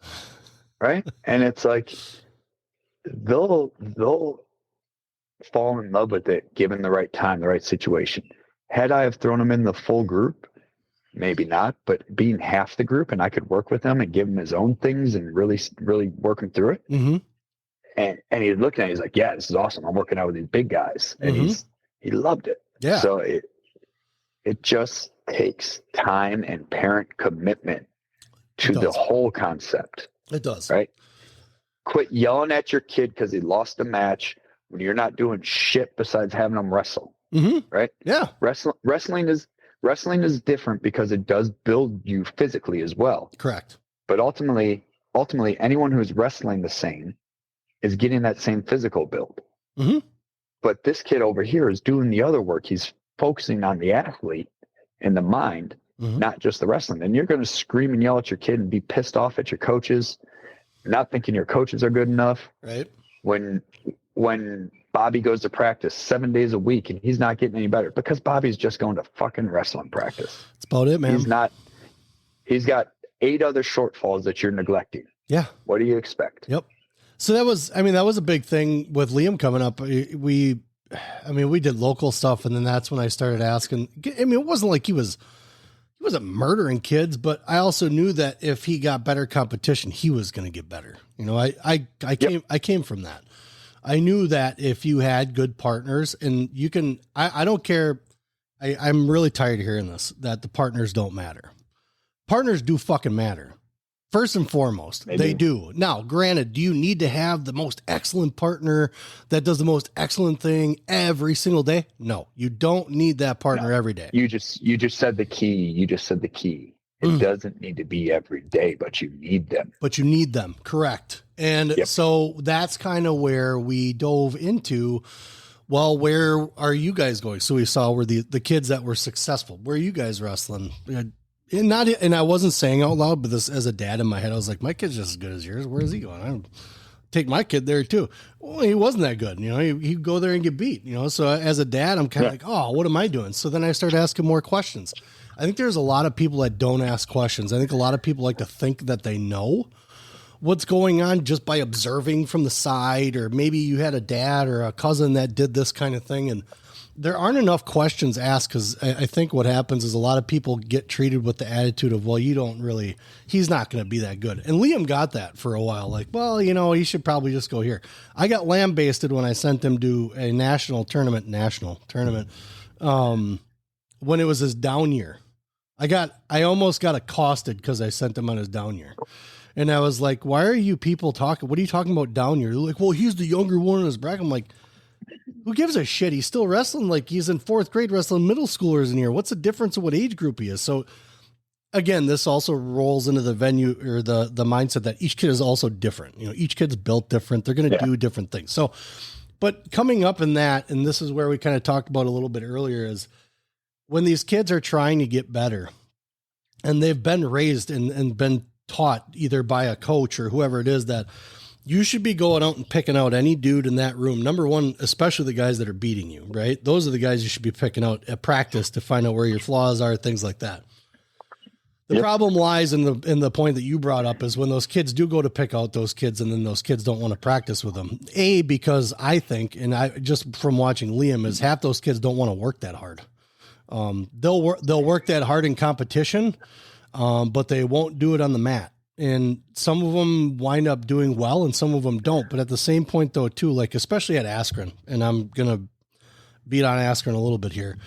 You know, they preach a lot about, you know, they spread the room out and they do this and that with, you know, as far as getting guys wrestling other kids. They do it to a certain extent. Now, are they going to sit there and hold the hands of every kid and try and teach every kid or tell them and force them that you got to do this? You know, no. And I don't expect Josh or Ben or anybody else to. But at some point, you have to stop putting over the blanket of that.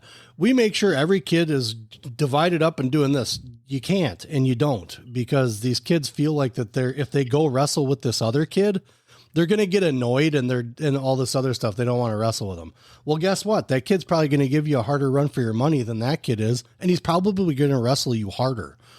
And the other kids that they wind up picking are just, again, we just wind up going to the whole buddy thing. And so these kids are good. I mean, they've progressed for a reason. Mom and dad put them in the right places in the right times with the right people and coaches, because they probably knew how to read their kid and they understood their child or athlete as far as how they operate and learning and training and the things that they excelled from. But I think at some point though, too, I think as clubs and actual coaches, not just parents, but the coaches have to stop selling as much and they have to start giving the reality of what it is. You know, you're going to walk into a room and you're going to like certain things and you're not going to like certain things. You know, they give you that, you know, you can go, you're paying a month. We're not forcing you to stay here. This isn't something that we're making people do kind of thing. But I think there's a lot of cloak and dagger bullshit that goes on when it comes to people's names in the news, and that kid's a star athlete or this kid is the face of something. So they wind up getting a little bit of a better treatment, and they can say that they don't do that, but they do it because I guess they don't know what marketing is then, because they're putting those kids' face on posters and things like that. Now, when you have a kid that wants to learn from that kid that's on that poster, and that kid that's on that poster doesn't want to give that kid the time of day, guess what? Now that kid who wants to learn from him isn't going to teach that other kid because he just learned that mentality from that kid who he looks up to. Yeah, it's slippery slope. It's very slippery and a very hard enigma. So it is. Everything we just talked about, I'm going to contradict it all. It makes sense to anybody who's in the lifestyle and understands. It makes sense to you, me saying, and people know me, but I don't give a shit about any of it because it's just wrestling. It's just wrestling. Yeah. Right. There's a lot more important things. Yep. That being said, I do nothing half-assed, and I do nothing to the point of where I'm not going to be the best at it or make you the best. Right. That's the mentality to have. And I think what too many coaches do, or too many rooms, the way they end up is there's too much emphasis put on the good kids are with the good kids and the bad kids are with the bad kids, or then there's those gray kids in between, to where the coaches need to foster a mentality of we are all going together. Right. And I try very hard to do this. And I know you've heard me say things, or Liam, you know, nobody gets anywhere by themselves. Correct. There is no such thing as a self-made man. There's no such thing. Nobody gets anywhere by themselves. And what that really good kid is ignoring, right? Mm-hmm. You know, the old saying, it's hard to stay on the mountain, or it's, you know, it's harder to stay on the peak of the mountain than climb it, blah, blah, all that. What that guy on the top of the mountain is ignoring is that by training with the guy who's coming up, he's able to maintain a level that is building to get to the top of the mountain. Yep. Right. A legacy. When you train with, you're at the top of the mountain and you have your training partner who's at the top of the mountain, and you two are together. Mm-hmm. And that's all you do. You forget some of the lessons learned. So you need to, just because you go down the mountain doesn't mean you can't get back up. Right. Doesn't mean you're going to you can't climb the next one. Right. Right. Go down with that guy that's in the grit, that's in the dirt. And that kid, like you're saying, that is just hard to wrestle. He sucks at wrestling, but he's so strong and fast and annoying. Go wrestle with him, because he is going to make you better in ways that you're not.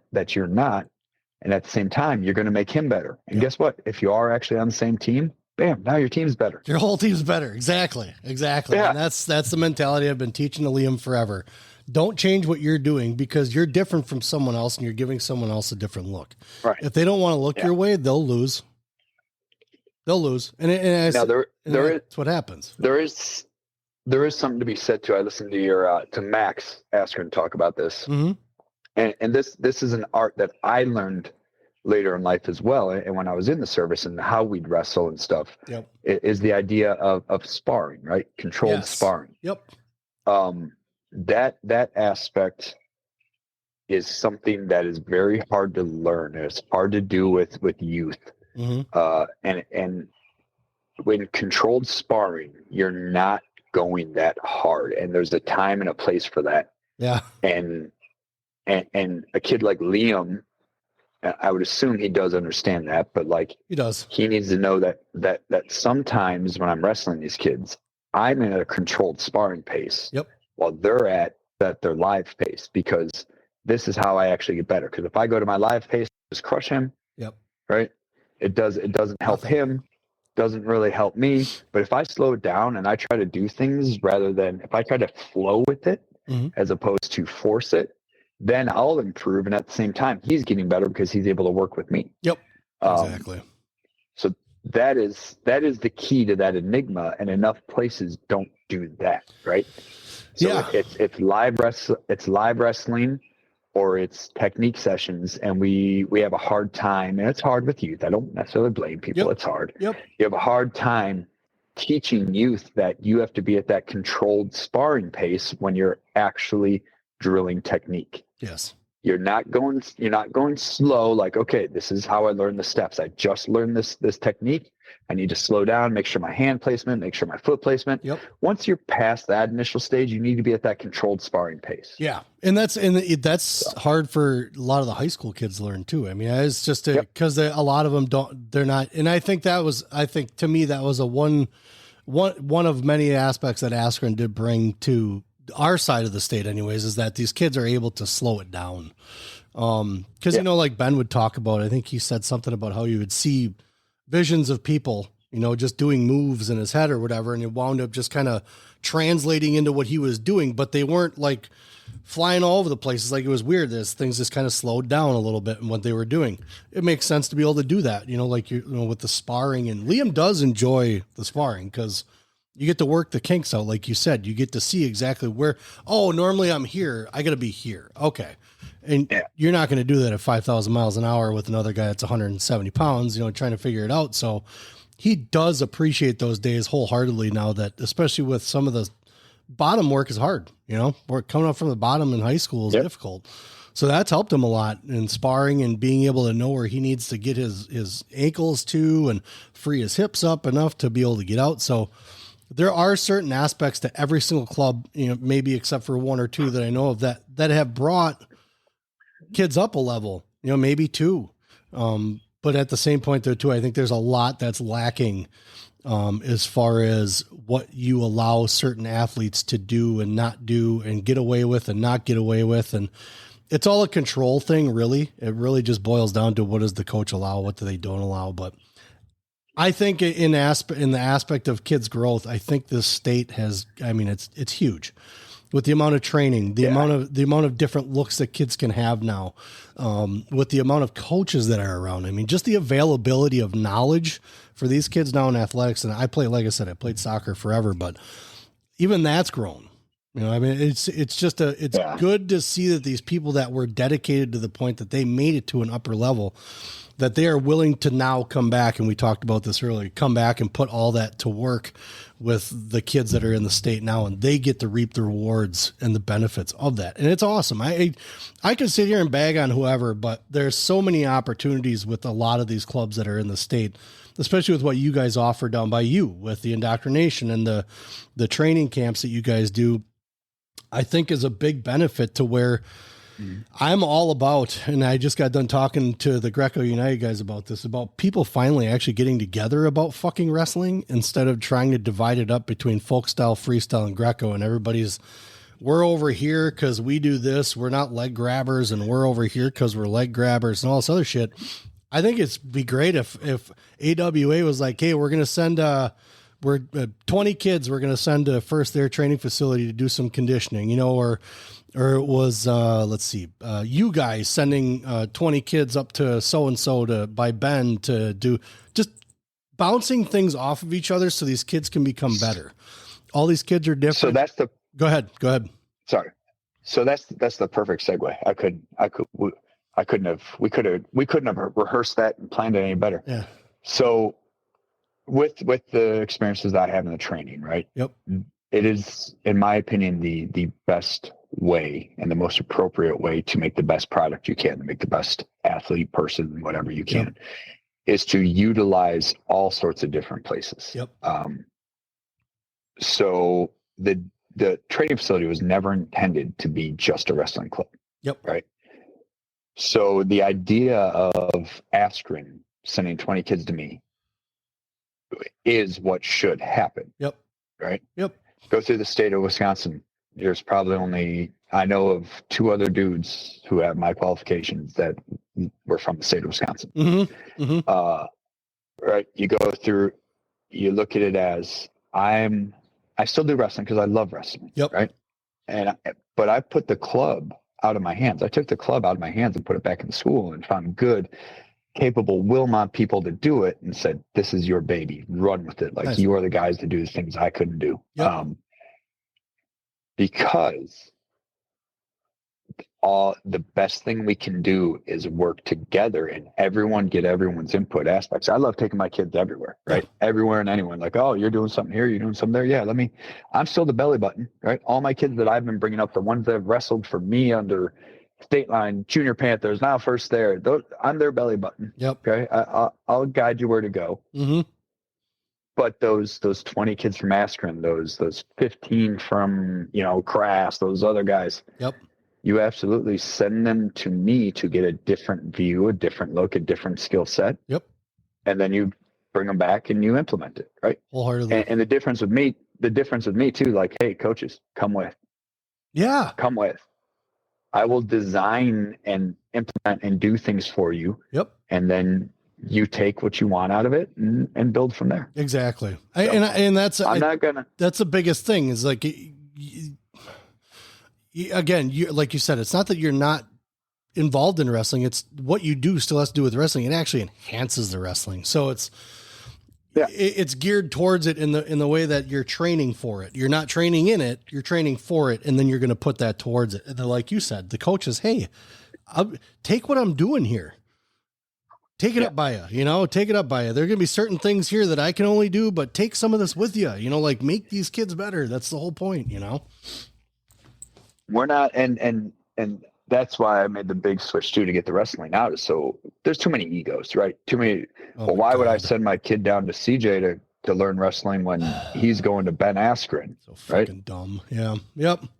Right. So I take the wrestling out of it and I say, yeah, go to Ben Askren, go to Relentless down there, right? Since I'm right on the border with Jordan Blanton and all that.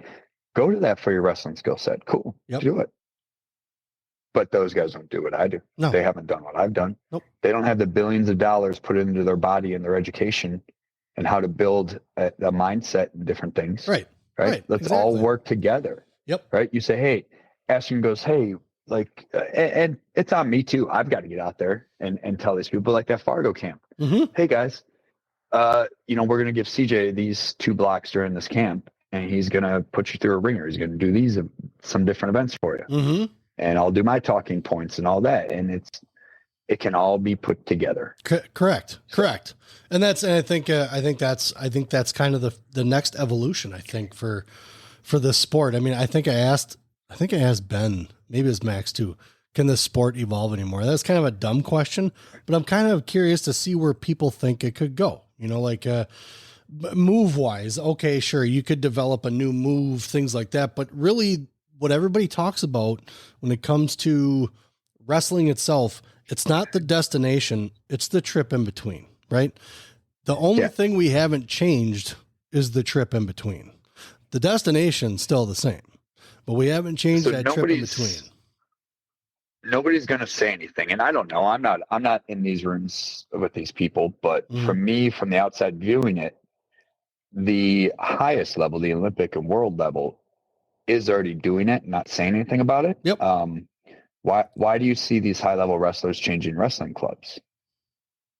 Because the belly button, the Olympic people, the people in charge of it, are saying, we need to improve this aspect. We're going to put you over here. This place is better for that. Yeah. I need to do this. And they're dropping the ego and they're moving around just like the military does, just like I did in my training, right? We would go to this shooting school. We would go to this school for air traffic control. We would go to this school for this training. We'd go to this school for this training. Yeah. You go around to the education that you need. Somewhere is the belly button. The Olympic Committee, the world team, that's the belly button. Right. But you go around these other places. Youth wise, club wise, well, if unfortunately, there is businesses behind this, and there is money behind it. There is, yep. But if you truly want to be the best, if you truly want to have that, if as a business owner and as a competitor, you're saying, I'm going to make the best wrestling academy there is, then you need to farm your athletes out to the best places and what you're trying to train them on. Yep. Right. So you have to lose the ego and admit that, well, we send him down to CJ for this. Yep. We send him over to here for this. We send him to this track and field coach to work on the vertical, that sort of shit. Yeah, totally. So, yep. So with that said, man, we've been going for 3 hours. You know what I'm saying? Yeah.